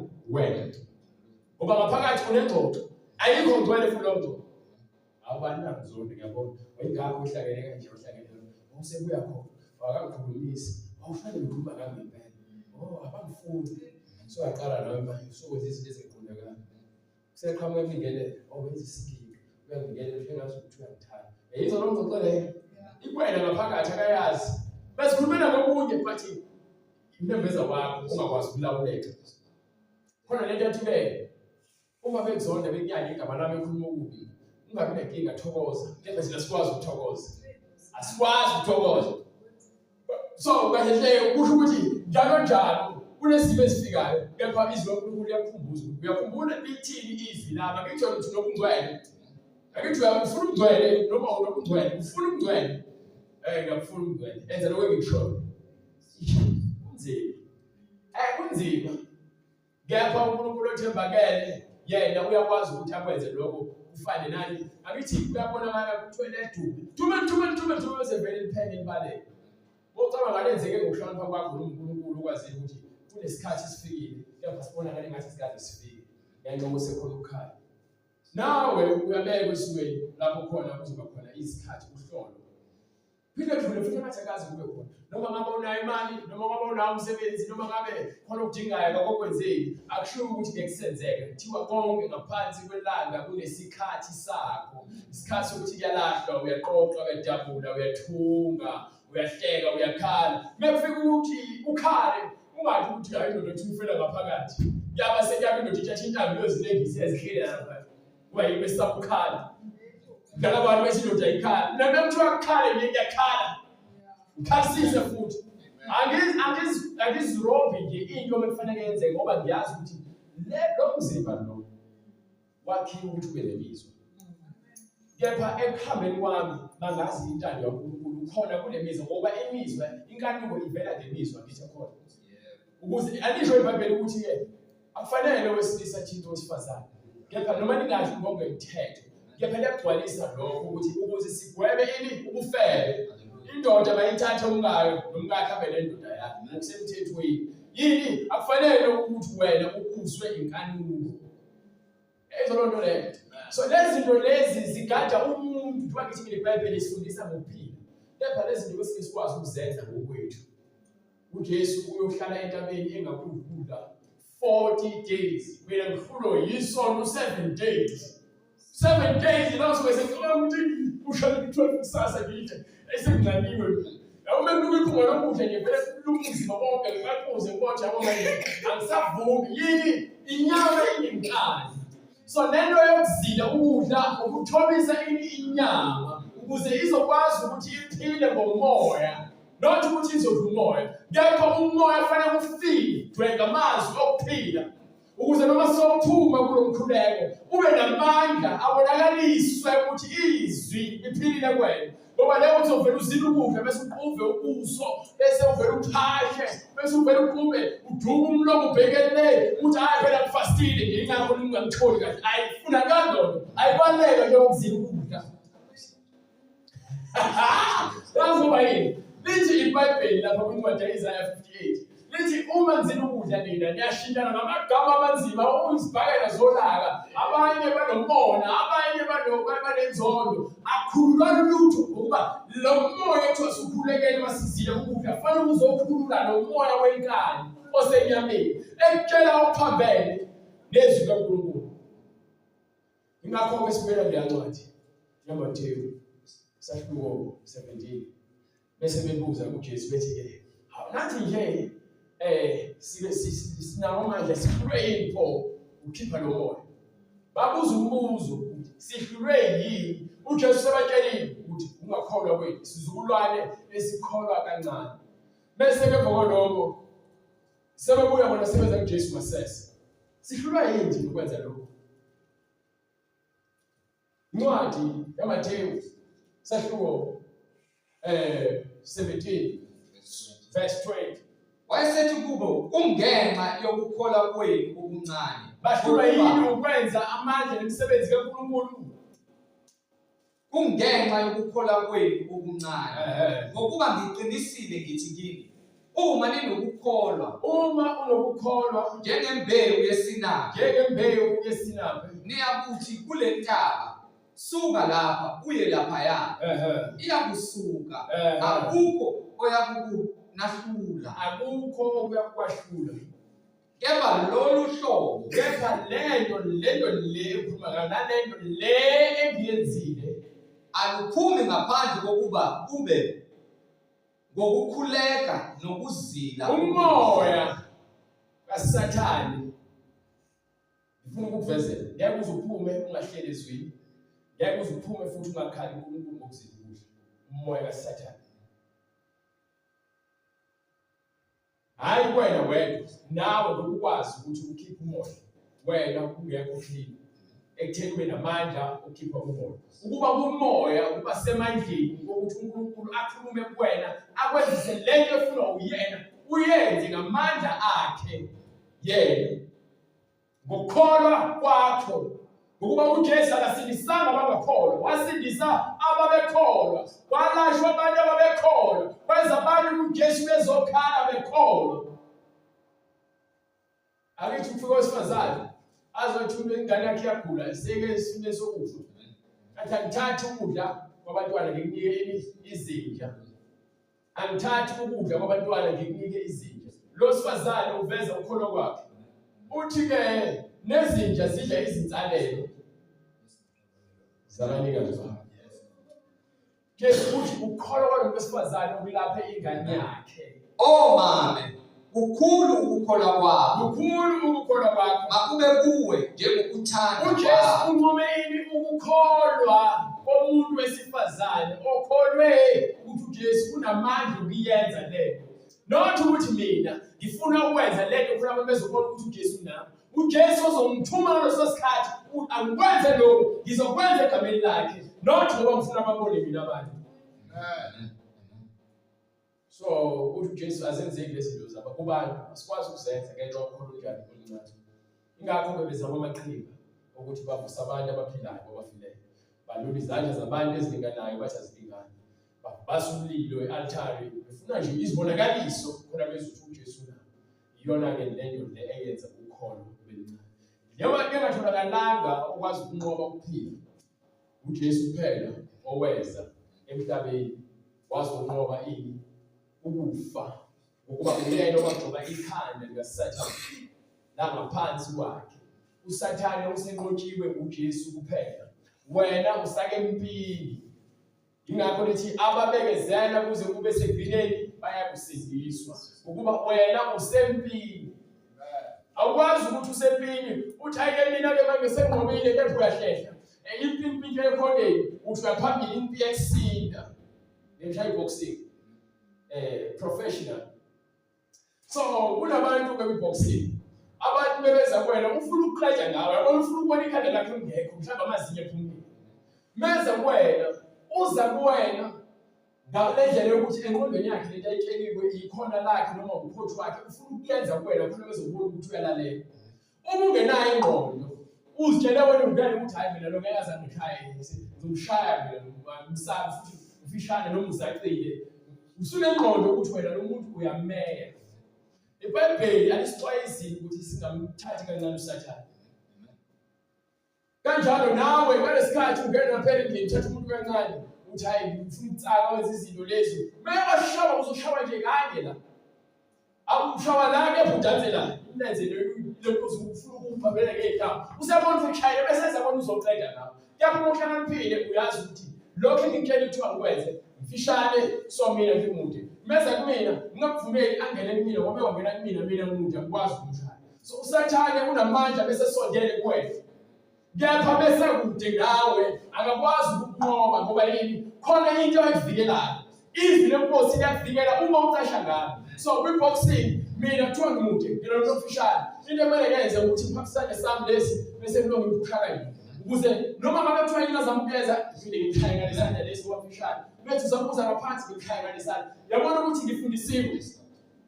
Kuthiwa-ke ukwazi ukunqoba uSathane, uvilapha ukukhuleka, uvilapha-ke ukufunda izwi lakhe, uvilapha ukuzila ukudla. Melana nani naye. Bese uwile bese uthi kazi ngawo noma yazi nje ubeke zonke izathu. Ungishaye nje ngoba nawe kube nenhlanhla abanganenhlanhla. Wena ungalaleli. Unika uSathane indawo. Melana nani naye niqinile ekukholweni. Uhlala kuphi? Ekukholweni. Ekukholweni mzalwane. Kwazi ukuthi umelane noSathane. Ukuba uSathane akaphumuli imini yobusuku. Uhamba uyazula njengebhomu yesizwe ufuna azoba kuwena. Angeke ngithi mina hayi ungavumi. Ngizothi kepha qina kuphi engikhule kwena nasezweni. Kunezinto ekumele zivaleke enhlizweni engqondweni yakho eziningi ozicabangayo. Lezo zinto ngeke uziye nazo eBhayibhelini ucabange ngazo ukufunda. Uzofunda iBhayibheli uqede kepha ngeke uzuzwe lutho uNkulunkulu akhuluma. kepha uma uzofana yonke iminyaka bese unikele i-attention yakho kuNkulunkulu uzomuzwa. Ngakunika nje mhlambe isibonelo esincane semfana. Yabo manje bangase qhamuka umuntu angisakaze ngempama. Uma ngase ilokho ecabanga loyo uzovuka eminye imicabango eminingi ezovusa eminye imicabango eminingi bese kwenzakalani kube khona isixakaxaka ekhanda lakho. Ngifuna ukukhala, ngifuna ukuyona, ngimone, ngiyamzonda. Kepha uJesu unefundisayo ngesikhathi kukhona umkhulu emanzini, kukhona isiphepho, amanzi kuthiwa ayangena nje emkhumbini ufuna ukucwila. Kepha kuthiwa wena uzilalele yena. Bese eza kubona ukhuza umoya. Bese beyabangana ukuthi umuntu onjani lo okwazi ukukhuza imimoya. uMoses wenza into ecishe ifane ngesikhathi lapha kuthiwa ekhuluma nabantu bakwa-Israyeli esuka nje ibomvu besaba abantu baseGibhithe. Uthi ukuthula makube kini noma athi thulani nime iqine. Into ephazamisayo ilezi zinto lezi ezincane ezenzakalayo wena ungakwazi ukuzidedela enhlizweni zikulahlekisele ngokholo lwakho. Kunezinto engithi benginenkinga mina njengomhleli, angikho mandla ekuthandazeni, angisho ukuthi akufanele uthandaze, kepha ngiyazi ukuthi meke ngaqonda ezweni likaNkulunkulu ngalifunda ayina yonke into ebivunguza engqondweni yami noma ebiphazamisa ivele ngikhohlwe nya. Ngithi ngiqeda ukufunda izwi ngizizwe ngijabulile ngokuba yini izwi kaNkulunkulu kuthiwa linamandla kuphela uma uzokwazi ukulisebenzisa ngendlela nokuqonda. Ingakho ngize ngathi bazalwane uNkulunkulu akaphaphela. Mhlawumbe kunezinto ezizikhuluma ningaziqondi ngokuba ngiyazi ukuthi khona ukuphikelana ngezwi, khona ukuxhumelana ngoJesu nangamabandla. Mina ngiyithanda lokho. Ngithanda mina ukuthi umuntu akhombise ubungcwele bakhe njengoba izwi lisho. uNkulunkulu ukwazi ukuthulisa imisindo usathane seyifakile enhlizweni yakho ukuthi wena ulahlekelwe ukuthula. Uyothina bese uqede ufunda iBhayibheli, mina uqede ufunda iBhayibheli bese ngibonga uNkulunkulu ukwazi ukuthulisa imimoya usathane ayithumele ukuba izogudluza ekutheni libe lokuthula. Uthi ngiyanishiya nokuthula, hayi njengoba izwe lininika ukuthula, kepha njengoba uBaba osezulwini elinika ukuthula. Ukuthula kwasezulwini mzalwane akubona lokhu ongacabanga kuthiwa hamba umeditate lapha lokuthi ukhamathile. Bethi-ke ukwazi ukubuyisela nje yakho ufane yonke iminyango, kepha ukuthi-ke bakhuluma ngomoya wakho onominiwo bathi enza lento le umeditate kwenzeke zonke izinto kodwa wena nokuthi nje ke lapho kucimleze kanje. AmaChina yabona into yokuthi kanje bathi ikhombisa ukuthula. No, imfundiso yomuntu le ukuthi kanje kunesithombe sikaBuddha waseChina uhlala kanje naye. Unesithombe sakhe hleli kanje. Bayakwazi ukuba flex bajwayele noma namandiya yakwenza lokho abe kanje. So bakuyindlela yabo leyo yokuthandaza. Bethandaza kubona. Bengathandazi uNkulunkulu. So loyo nto mayimsebenzele njengoba ethi noma ethulile ehlezi ithe kanje bona bathi kanje nani benze lezi zinto lezi. Njengoba enza kanje le nto le yena kuwuphawu lokuthi uyathandaza. Kepha akabizi uJesu ukuthi akabizi uNkulunkulu. Uthandaza kuyena uqobo lwakhe. So loyo nto leyo abantu basebeyithatha beyenza yabomkhuba nosiko lwamaChina namaNdiya ukuthi beze ethempeleni ngenxa yomuntu abafundisana le nto le abayenzayo. Sebeyayenza le nto le egameni lalo ubani uBuddha. Bashisa impepho noma leyo ngathi kuyizinto ezincane ezishungiswayo. Bazoguqa lamaguqe bese basibeke la bese basho ifilosofi yakhe. Ufilosofi isho ukuthi-ke ukuhlakanipha kwalomuntu yena athi mekwenza wabona kumsebenzela wayesefaka kwemfundiso kubantu. Yonke imfundiso iyathelelana, yonke imimoya iyathelelana. Kepha leyo moya uma ingaveli uJesu njengoba simambula uJesu ngezwi lakhe, loyo moya iyobe inawe abalimi bayo ibona abathiwa nikhonza amadimoni ukuba nenza izinto ebagameni abantu ababephila njengani bangalokuhlanje abasekho banishiya nezimfundiso. Okay, imfundiso engaveli uNkulunkulu eqhamuka engqondweni yakho eyobudimoni nobusathane. Imfundiso engafakazelwa yizwi loNkulunkulu ezowena ngokucabanga kwakho ukuhlakanipha kwakho ikasathane. Ingakho abantu bebuka izinkanyezi bezikhonza, ingakho abantu bebuka ilanga belikhonza, ingakho abantu bekhonza amanzi, ingakho abantu befaka izintambo. Ukuba yini? Bacabanga ukuthi uphila nokuhlakanipha uvela ngalezi ezindaba. Ingakho-ke le ncwadi le eJohane 4 Isahluko 21 iziyovala 24 ithi right sifazane kholwa yimi isikhathi siyeza lapho ningasayi kukhuleka kubaba nakule ntaba yaseJerusalema. Ningasayi kukhuleka kubaba nakule ntaba yaseJerusalema. No, yaphika akwazi ukuba intaba yaseJerusalema. Ithe uMoses babekhonza naye entabeni. Akekho ngifunda ukuthi besifazane uthini. Mhlambe ke ngizothatha la. Sifazane uthi owesifazane wathi kuye Nkosi ngiyabona ukuthi ngumprofeti wena futhi lapho khona ethi ke obaba bathi ke sikhonza noma sasikhonza entabeni. Okhokho verse 20 okhokho bethu babekhuleka kule ntaba. Nina ke nithi iseseJerusalema. Manje uyabona ke le nkhethelo kuphi?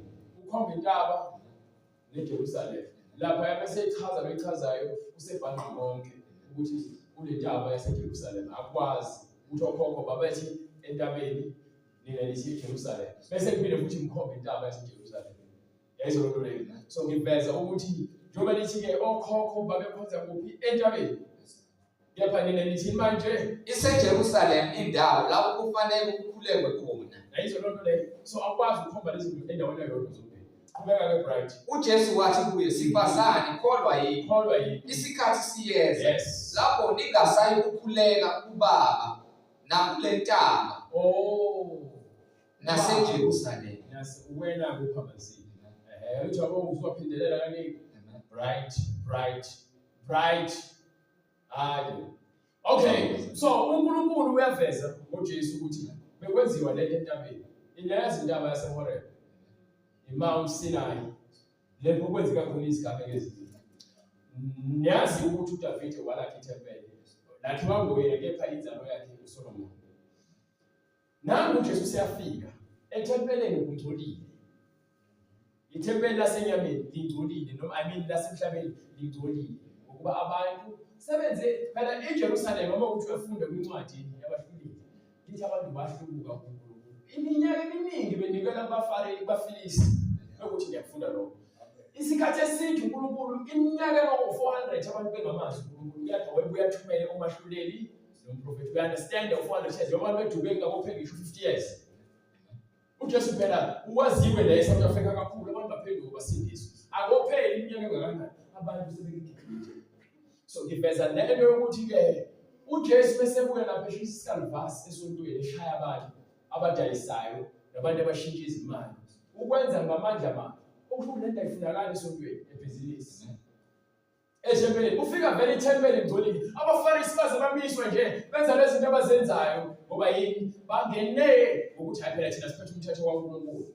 Kepha manje benzisa abantu izinto ezingabisani. Ingakho aze uJesu abafarisi nabameli bathwalisa abantu umthwalo bona bangafuna ngomunye wabo. Ezo lonto leyo. So lezo zinto lezo zifakazela ukuthi uJesu bese efika kule thempeli ufika ngcolile. Liyamnenga kwaye le thempeli leli. Le thempeli leli esikhuluma ngalo. Njengoba uJesu ekathumela abanye abaprofeti besikhathi samanje. Ethi emabandleni lo msindo bangwayo ngama-ogani nabantu abahayizayo kepha umoya wami awukho khona. Yinto le esafakaza nomanje ukuba uyabona ukuthi kunomamandla anomsindo kuona kuthile thina sithi sindisiwe ngokuba lo moya wadla nje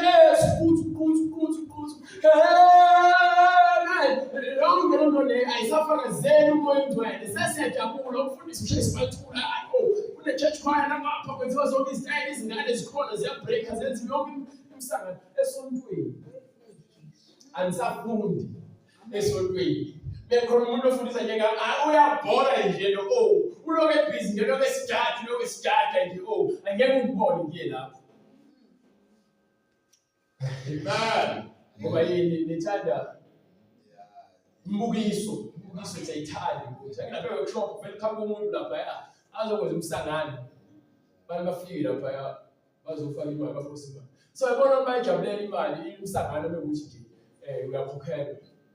Ihlazo yabona umuntu osifazane ngeke umzimba wakhe ukuthi nje athole ama-likes awu 500,000 unabantu abamlandelayo abawu 5.9 million.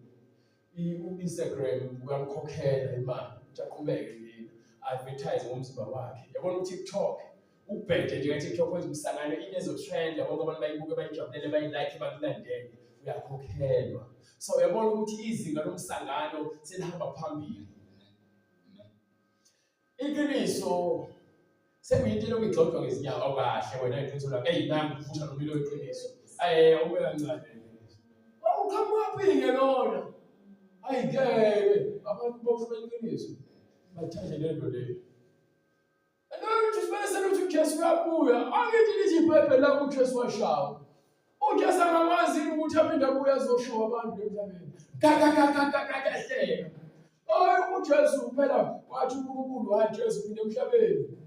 Uya angeke baba angeke ungcono uthumela uSathane indaba ngishaya kanje angicabanga. Akahleka izina amahlayo. Nawuhlekela mamzalwana. Mzalwane. Uhlabalazwa igama likaJesu. Uyahleka nje amahlaya nje ya-actwa nje. Lapha wena uyasizakala. Iyakujabulisa lento. Unabalandeli bomsangano. Abalandeli bomsangano baningi. Abalandeli bombhedo baningi. Abalandeli behlazo baningi. Babengabaningi abantu uJesu ekhulunyuliwe kuthola isiphambano. Akushongo umuntu bayana uPhilathe esephume kenze njani uJesweni. Abafarisi nabaphristi abakhulu bashintshela abantu ukuthi bajikele uJesu. uJesu akajayiswanga abafarisi kuphela nabaphristi nabantu ababekhona esithubeni. Senze njani uJesu? Mulaleni abafanele ukuphila. Bese fika lapho babekhona abantu Jesu efaka esibambalweni. So lithi iBhayibheli igama likaNkulunkulu liyahlanjazwa kithi ngenxa kabani? Ngenxa yethu. Uma lokungcwele kungakhazimuli ngemisebenzi liyahlabalazeka igama likaNkulunkulu. Kufanele understand ukuthi uma kuthiwa akusakhulunywa indaba zemathempeli nendaba zokuyentabeni abakashembe baba ngumthetho kaMoses akithi but khona ubudomu kuleyo nto abayenzayo. Ubudomu bula kwathi kaMoses kumele izibadada indaba okuyona ingcwele. uMoses kwasho Moses akusho ukuthi Moses hambonyela bonke abantu bakhumula izicathulo njalo besonkhonza ngoba indawo ekuyona ingcwele. Lapho abantu bakhumula izicathulo abantu bayimhlabeni omngcwele bapenda amanye abemhloko abazungeze bafake iNazaretha bafake nemqhele ngapha imfundiso yakhona ezothatha okunye eBhayibhelini ishiyo kunye bese bamixe khona kuzobukeka kahle. Akuthi uyibona inkolo yethu nabalandeli abangakanani utshela uthini-ke wena? Akunankinga. Lithi khona uyafika ngesithombe sikaJesu bese adukise abangakanani. Ngisho ayibona njalo. So wena umuntu ayingeke abantu ba-right abantu laba ngempela inkolo yakhe-right ngoba inabantu abaningi akuhambi kanjalo. So lento leyo yokuduka kuya ngokuthi wena umoya ingcwele ukwambulele insindiso noma cha. So manje-ke sesibhekene neyokukholwa-ke le eshiwo uMba wathi-ke kunesikhathi lapho ukuthi angavakasheli ngisho amabandla ngenxa yabafundisi obandla lami.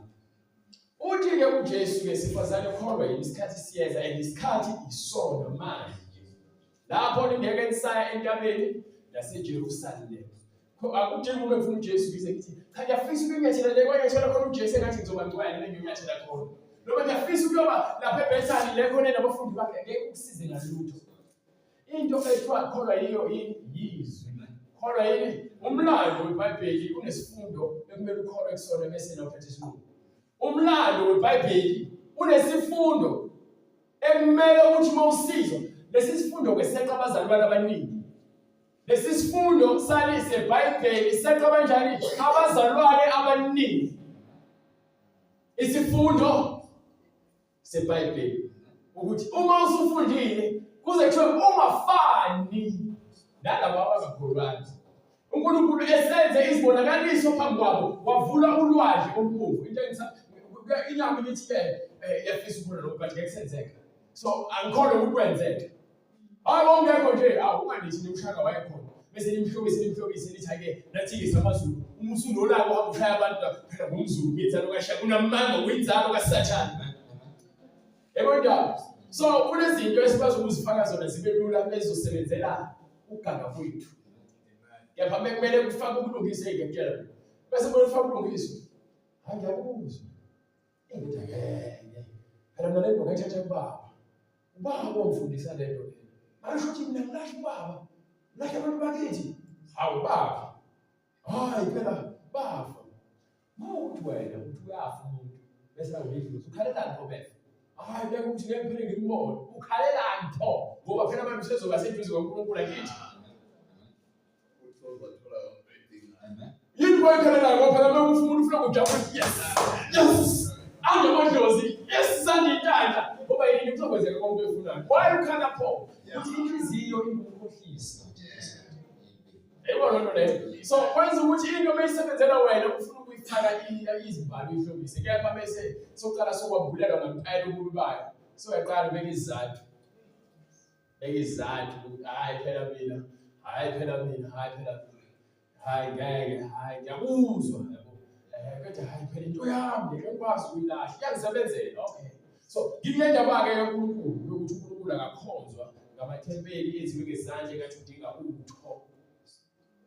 Ngoba uNkulunkulu wadala izizwe zonke ngagazi linye. Wayesezahlukanisa ngokwemkhawulo yomhlaba.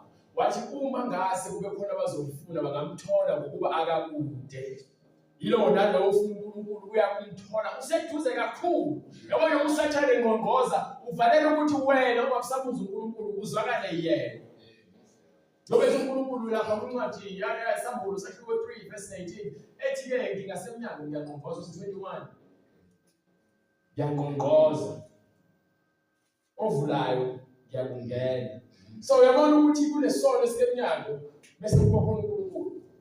Uyazikhethela. Mawusovulela uSathane usuvulelile sokudla ukhona kwaSathane wenza intando kwaSathane. Ingakho uJesu athi ke lowo owenza isono uyisigqila sesono. Kepha lowo indodana yomuntu omkhululileyo ngokhululekileyo ukuba iqiniso liyakukhulula. Iqiniso liyakukhulula. Hallelujah. Banika bright ke sesibhala ngencwadi yaJohane sahluko 4 kusukela kuverse 22. Nina nikhuleka kweningabaziyo. Ngiyakhuleka kwizinto yonke lento engiyichazayo waqale ngafundisa bengifuna ukukhombisa ukuthi abantu bakhuleka kanjani bezincengela uNkulunkulu kepha bengamazi. Nawe futhi uNkulunkulu engabazi. Yebo sinabantwana bakhe sonke nemhlabeni njengoba wethu umhlaba ungowakhe nakugcwala kwakhe. Kepha abantwana bakhe yilabo uJesu athi umfowethu nomama enodadewethu yilabo abenza intando kaBaba ukuphi osezulwini. Angibandlululi kepha izwi elenza ukuthi wena ubandlululeke ngokuba nenkani ngoba ufuna ukuba indodana kaNkulunkulu ngenkani ube ungena nesono. Bongena la endlini kuclean. Kukliniwe la endlini mina ngithi hayi nami ngizohlala nani. Ngingeke fake ujaka kanje ugcwala. Sinenhlalo clean uphinde ngihambe ukuthatha ujaka futhi uphinde ngithi ngise ngikhona ngespace ngizothi la endlini kuclean okhombisa ukuthi le fanele ihlezi iclean. Esikungese ukuthi mina bengifika kuclean. Ngikhumula isicathulo noma kusula isicathulo ngibhekisisa ukuthi clean bese ngiyangena. Bese ngingena endaweni eclean ngizohlala endaweni eclean nakufanele ngibe clean. Uza kanjani umgweleni ufuna ukusonya isono sakho ngenkani? Lento le ikhombisa bona ukuthi izinga lomuntu odaliweyo lokucabanga lincane. Uma ungayenzi intando kaNkulunkulu noma ungayithobeli uNkulunkulu uyohlezi uyisiwula, uyohlezi usekumnyameni. Ngoba yini? Wena uzibona ulungile, Zonke izindlela zomuntu zimhlophe emehlweni akhe. Kepha uNkulunkulu kalimoya. Ingakho lithi iBhayibheli lapho sekwenzeke konke. besabe Jehova ugcine imiyalo yakhe ukuba lokhu kuyinto efanele kwenziwa abantu bonke ukuba zizoya imisebenzi esizoya ekwahlulelweni ngabe muhle ngabe mubi kepha umuntu yokonyeliswa ngokwemisebenzi yakhe. So nikholwa engakwaziyo niyakhuleka engakwaziyo mhlawumbe limazi zangafavuke lehanyana zafavuke uMaria zangazafavuke okhokho bakho namanje usababiza bakaze bafike mhlawumbe nixoxe nabo bakwambulele bahleli kanjani behleli khona njalo njengoba isangoma hayi bahleli abantu abadala bakini yaba bamfuna ugokwakho akagezwanga ukugezwa khamba zakutshela right ukuthi ugokwakho ezanga uzange wazi umnandi wakho. Okay yini kumele ngenze ukuze phela ugogo naye angene ngaphakathi. Hawu ubaba bakagqokile base bakufake no blanket ngaphezulu kapho sagodolo yakhona. Hallo Amen. Usathane uyakwazi ukusibona yazi ubuhlungu mzalwane ngixoxele mina uvuka abantu besakana ungena amandla ukuthi cha ngeke usujonge ngani noma esehlele ekhuluma nawe akhulume nawe le hayi lento ekhuluma uyayazi futhi uyakholelwa kuyona akungisiza ukuthi ngizulele ngoba ngiyaqala athi awusufuna sosiphikisana ke manje ukuthi wena uthi uhlala kakhulu okay ngiyathokoza ngoba usathane afuna ukwambulwa phela ubona umuntu eseqhama eceleni manje emhleni awusho ngizwa kuthiwa uthini lento le ihlala kanjani ngoba phela khona abantu abantu bayakholwa kepha bangaphi abathola usuyabona ekushubile lo muntu le ukholwa ukuthi uma usindisiwe njalo phela sinomusa siphila ngaphansi komusa wezimathani. Ingakho ngilokho ngithi bazalwane nikhuleka kweningakwaziyo njengokuthi kwembhalo uma ungenakho uqobo khuluma nani bazalwane ngikhuluma nabantu ababukayo ngoba bakholwa babukayo baningi abantu ababukayo ku-YouTube sinabantu abangango-1426 abafike nje bathi bebuka le channel bafike balike uthola bepha izinamba zalingana nale bantu laba abasubscribe umuntu ufika athi ngiyafuna ukuhlala la ngizolandela konke okwenzeka kulo hlelo lezi kepha ngeke ukuthi behamba ngokujula mhlawumbe agcine sekhohlwa noma umuntu njengisekele khona abazalwane abanenjisekele ngale ukuthi nebona ezwa ufuna ukusifonela manje afuna ukuthi yawukini iphuthume bese kufika isikhathi sokuthi aphole ngenxa yokukhubeka endleleni akasabuki usebuka ezinye izinto bese kusakhona ka-YouTube sayibona intshumayelo inde isinesifefe iyamlibazisa ingqondo yakhe igijimela lokhu akuhalela ukuba abakwenyama banakwe kepha bakakhulu kunabazalwane aloke baqala ukubuka lo hlelo lolu ku-YouTube abayeki njalo uhlezi bezitshela bazalwane ningakhathali sinani bazalwane bazalwane sinani abanye amen kuloyo ubonile ukuthi abantu bayalamukela izwi hhayi-ke ufake into emelene nomuntu oqamba amanga abantu ngathi izinyosi zibona ukuthi zizokwakhela kwena zikutinyele kepha kulokuthi Nkosi ufakazela izwi lakho ukuthi baningi abakuthanda ngezindebe kepha izinhliziyo zabo zikude ukuba akukho engikukhulumile mhlawumbe bazali bamuntu kepha ngithe lithi iBhayibheli wena uthi kuphe kumele sikuthathe ukuze phela sikholwe uJesu munye akuphenduleki lokho ukuba yini nikhuleka kweningakwaziyo thina sikhuleka kwesikwaziyo. So methi insindiso iphela ngamaJuda ngikhazile lo nto ngithi ngenxa Abraham namhlanje sinensindiso ukuba uJesu uze ngale sasembiso lesiya esenzeka lapho phakathi kwa-Abraham njengoba sekuthiwa uDavide enzalweni yakho kuyakuphuma umsindisi ekhuluma ngobani ngo-Isaya ekhuluma kade adlula uDavide ethi-ke lapha kwincwadi Isaya 9:6 bese qala lapho iletha khona noma kusukela ku-7:14 afika iveze lapho uNkulunkulu ngo-Isaya indaba ukuthi-ke kuzozalwa Immanuel bese phela lokho aphinde futhi athi-ke sizalele sasolezidala kuthiwa-ke umahluleli kuthiwe umduduzi kuthiwa umluleki kuthiwa ubabangona phakathi kushiwo ngindodana bese sala uJesu kwincwadi yaMathewu sekuyavela ukuthi-ke nangu lo muntu okhulunywa ngayo umprofethi wakhuluma ngayo ukuthi-ke intombi yakuthola umntwana yayizwa loo nto leyo. So lo mntwana nangu kusekhona manje sekuthiwa-ke indodana kaNkulunkulu kepha yena uNkulunkulu akazange indodana yakhe bese fika uNkulunkulu ungena kuyona. Ingakho-ke kuthiwa thina siyithempeli noma imizimba yethu iyithempeli likaNkulunkulu ophilayo. Ngoba yini? uNkulunkulu wabonakala ngesimo sejuba ehla engena kuJesu. Akwehlanga ijuba.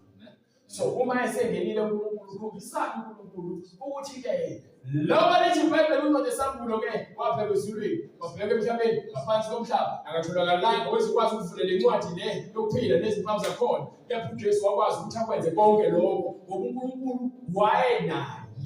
Uthe uNkulunkulu ngoJesu-ke bekhuluma, uBaba unami akangishiyi ngoba ngenza okufunwa nguyena njalo.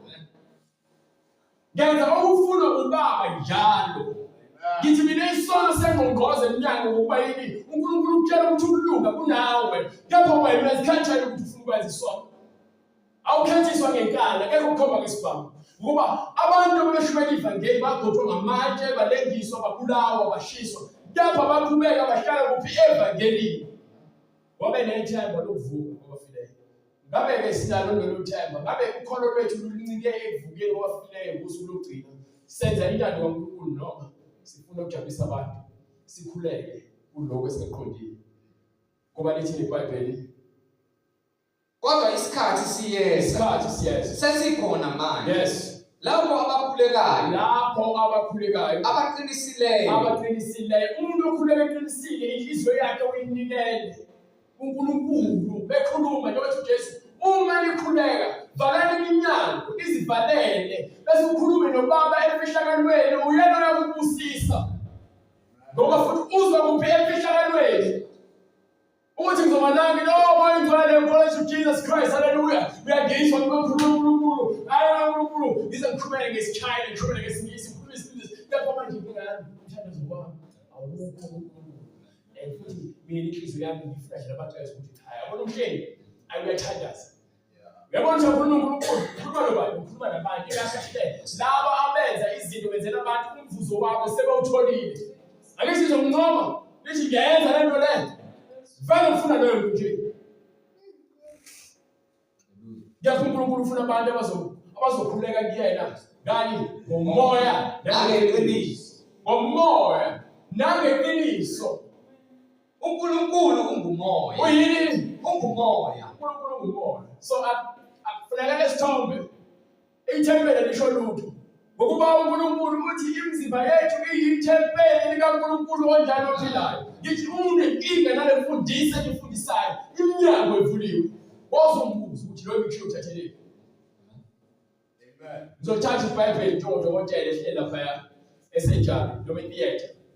Ahlinza. Akhiphe lokho akukhiphayo bese athathe izintambo lezi nokuthi lapho afaka thunga kuye kwesisumeni. Njengoba nami ulahlekile usikudinga ukuthi uhlaziyele yonke into. Bese emva kwalokho ihlaza uBhayibheli. Ukhishwe lapha, thethwe lapha, kufakazele kube kunye bese kuyanika ukuthi nangu ukukhuluma iBhayibheli. Hayi imfundiso othi phela ngaye thatha mina school of ministry. School of ministry esanda kwenza. Ikuphi eBhayibhelini? So ngithi mina uNkulunkulu ufuna abantu abakhuleka kuyena ngomoya ngeqiniso. Umoya ingcwele uyakushaya iwedwa. Wena uyazi ukuthi yini oyenzile wrong. Awudingi ukuthi uloku uphatheka kabi ukuthi mhlawumbe usaba mina no. Hamba uvuma amacala akho uNkulunkulu. Vumela uNkulunkulu akulungise. Khona izinto esizenzayo unganaki, mhlawumbe siyazi kepha ngenxa yesimo silokho sifuna ukuqhubekela. Leyo uyakhuza umoya ingcwele usanesikhathi ngoba uyayazi into efanele. So ukuze ufakazele ukuthi uyakholwa kuyena ngomoya nangeqiniso, nikela konke kuyena.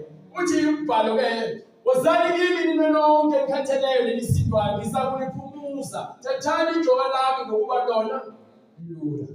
Nifunde kimi. Njani? Nifunde kimi. Akahlupheka ngani uJesu enyameni? Ngokuba ngimnene. Naye lento efunakalayo ukuthi ukuba mnene nje. Ngithobile ngenhliziyo. Inhliziyo uthola lento le umfundisi uDlamini nencwadi le ukuthi inhliziyo inenkinga njalo lokho eyifakaza. Okusho ukuthi-ke le uJesu ayifunayo ukuthina inhliziyo enjani? Ethobekile. Efuna ukwenza intando kaNkulunkulu. Yayizona lento leyo. So indaba inenhliziyo uJesu yakhe emnene esigcwalisile ukulunga. wasivulela indlela yokuthi nathi sifane naye. Khona umthando lokusho kuthiwa yenza inhliziyo yami ifane neyakho amen. Akusakhumbuli kahle lokho. Ngoza Jesu omnene. Ifane neyakho amen. Ngoza Jesu omnene. Ayizokuthi ithathele le ncwadi lezi. Ithathele le ncwadi. Ngoba uyafika. Ithathele le ncwadi. UJesu lokho efakazele ukuthi ufuna abantu abazokukhoza nobakhuleka kuyena ngomoya nangeqiniso ukuba uNkulunkulu yini ungumoya. Bese thina sebhala uNkulunkulu ngumoya, abakhuleka kuye bafanele ukukhuleka ngomoya nangeqiniso. Owesifazane wathi kuye, ngiyazi ukuthi uMesiya uyeza othiwa uKristu. Nxa esefikile yena uyakusitshela konke. Uthini umesifazane uMesaya usitshela konke? UMesaya ufika abatshela konke kepha bangakuqonda. Aphinde abenzele konke abaphinde bangakuqonda. Bese abatshele naye lesho umesifazane ukuthi ake kuzothumela umduduzi umoya weqiniso. Umoya weqiniso uyakuliholela kulona lonke umoya ingcwele weqiniso. Uyakuliholela kulona lonke iqiniso. Umuntu omoya ingcwele, umoya oyingcwele uyakuholela kuphi eqinisweni. Ngokuba uNkulunkulu ufuna abantu abathobekile njengoba incwadi isho. Ayikho into ebhalwe eBhayibhelini engahambiselani uma umoya. Yapha uma ungekho umoya, hayi lana iBhayibheli yaphikisana lana uthini lapha yakuthini. So lo nto ubani inkinga wena ngoba awukho umoya.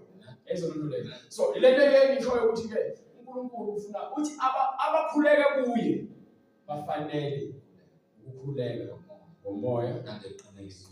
Abakhuleka abafanele njengoba nencwadi ithi ke nabesifazane bagqoke okufanele. Amen. Lezo zinto njengalezo ungazithathi kancane zibalulekile. Abakhuleka uNkulunkulu bafanele ukukhuleka. Ungayilinge kumfundisi uthi umfundisi ngicela ungikhulekele, ngicela ungithandazele. Cela ungithandazise. Amen. Khulekani ningaphezi. Akusho ukuthi umfundisi khulekela abantu ungaphezi. Bantu hambane umfundisi awuzokhulekela. Ngithe lapha kwincwadi yamaHebheru ungayifunda nje isikhathi sakho. Iyona ezokuchazela ngendaba ukuthi uJesu umhlatshelo iyona amvu iyahlatshwa kahle. Sonke siya kuNkulunkulu ngaye. Akekho namandla nomuntu, kepha wonke umuntu unesipho sakhe njengoba uNkulunkulu ephila. So uJesu Kristu inkosi lomsindisi usamile. Ufuna bonke abantu abazoza kuyena bekhathele ukwenza imikhuba yabo. Bese athi-ke phenduka yilowo nalowo abhabhatiswe egameni likaJesu Kristu kukho ukuthethelelwa kwezono khona niyakwamukeliswa isiphiwo sikaMoya Oyingcwele. Ukuba nesithembiso ngeseli sabantwana benu sabo bonke abakude bonke inkosi uNkulunkulu wethu yababiza. Wayesefakaza nangamanye amazwi amaningi angena uJesu lo kepha uPetru usho into efundiswa uJesu. Wayesefakaza nangamanye amazwi amaningi wathi zisindiseni kulesizukulwane esiphambeneyo. So uma uthatha uJesu uyasindisa kwisizukulwane esiphambeneyo. Ngakho ke lithi iBhayibheli abaphenduka ngalosuku basebebhabhadiswa babengange izinkulungwane ezintathu. Asho babeyizinkulungwane, babengange izinkulungwane ezintathu babhabhadiswa. Akasho ukuthi hayi namhlanje sibhabhadisa aba-5 and ibuye ngoJanuwari, ibuye ngoDisemba cha. Kepha khona umfundisi owenza lonto. Ubekela abantu ama-date ovumelano zabo kuyena. Ubekela abantu ama-date okubhabhadiswa. Uthi uNkulunkulu wathi akakwenze lokhu kuba uthatha incwadi kaJoshua 7 uthi lonke kumele yenziwe kuyena. Phambanisa iBhayibheli. Izibhubutho ziyamlandela ziyajabula. Ngaphika mina ngabantu izitha ukuthi ngiyakhe. Ayikho lonto leyo. Ayikho. Kepha-ke usuke isihloko sakolunye usuku la uNkulunkulu emuhle. Uyophinde futhi akwambule lokho. Siyabonga uNkulunkulu ngomusa wakhe. So yilowo nalowo ufuna ubhabhadiswe egameni likaJesu Kristu uyakusithinta kule mininingwane oyibonayo noma oyizwile ngesikhathi iqala inkonzo. uNkulunkulu emuhle uza kuyenza indlela noma ngabe ukuphi siyofinyelela kwena ngamandla kaNkulunkulu nangesikhathi esibekiwe ubhabhadiswe egameni likaJesu Kristu. Sicela sivalele imikhuleko mfundisi uDlamini.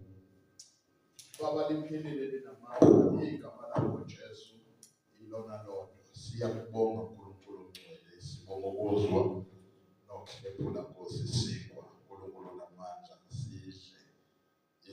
lakho Jesu siyabonga egameni lika Jesu Kristu inkosi thatha udumo ngayo wasifelayo. Amen. Wonke amacala ebenginawo uJesu wangihlamulela. Hayi ishoni bazalwane. Lo muntu owaqamba umhlabelelo wayizwa ebenginazo wangihlamulela mina ngomangani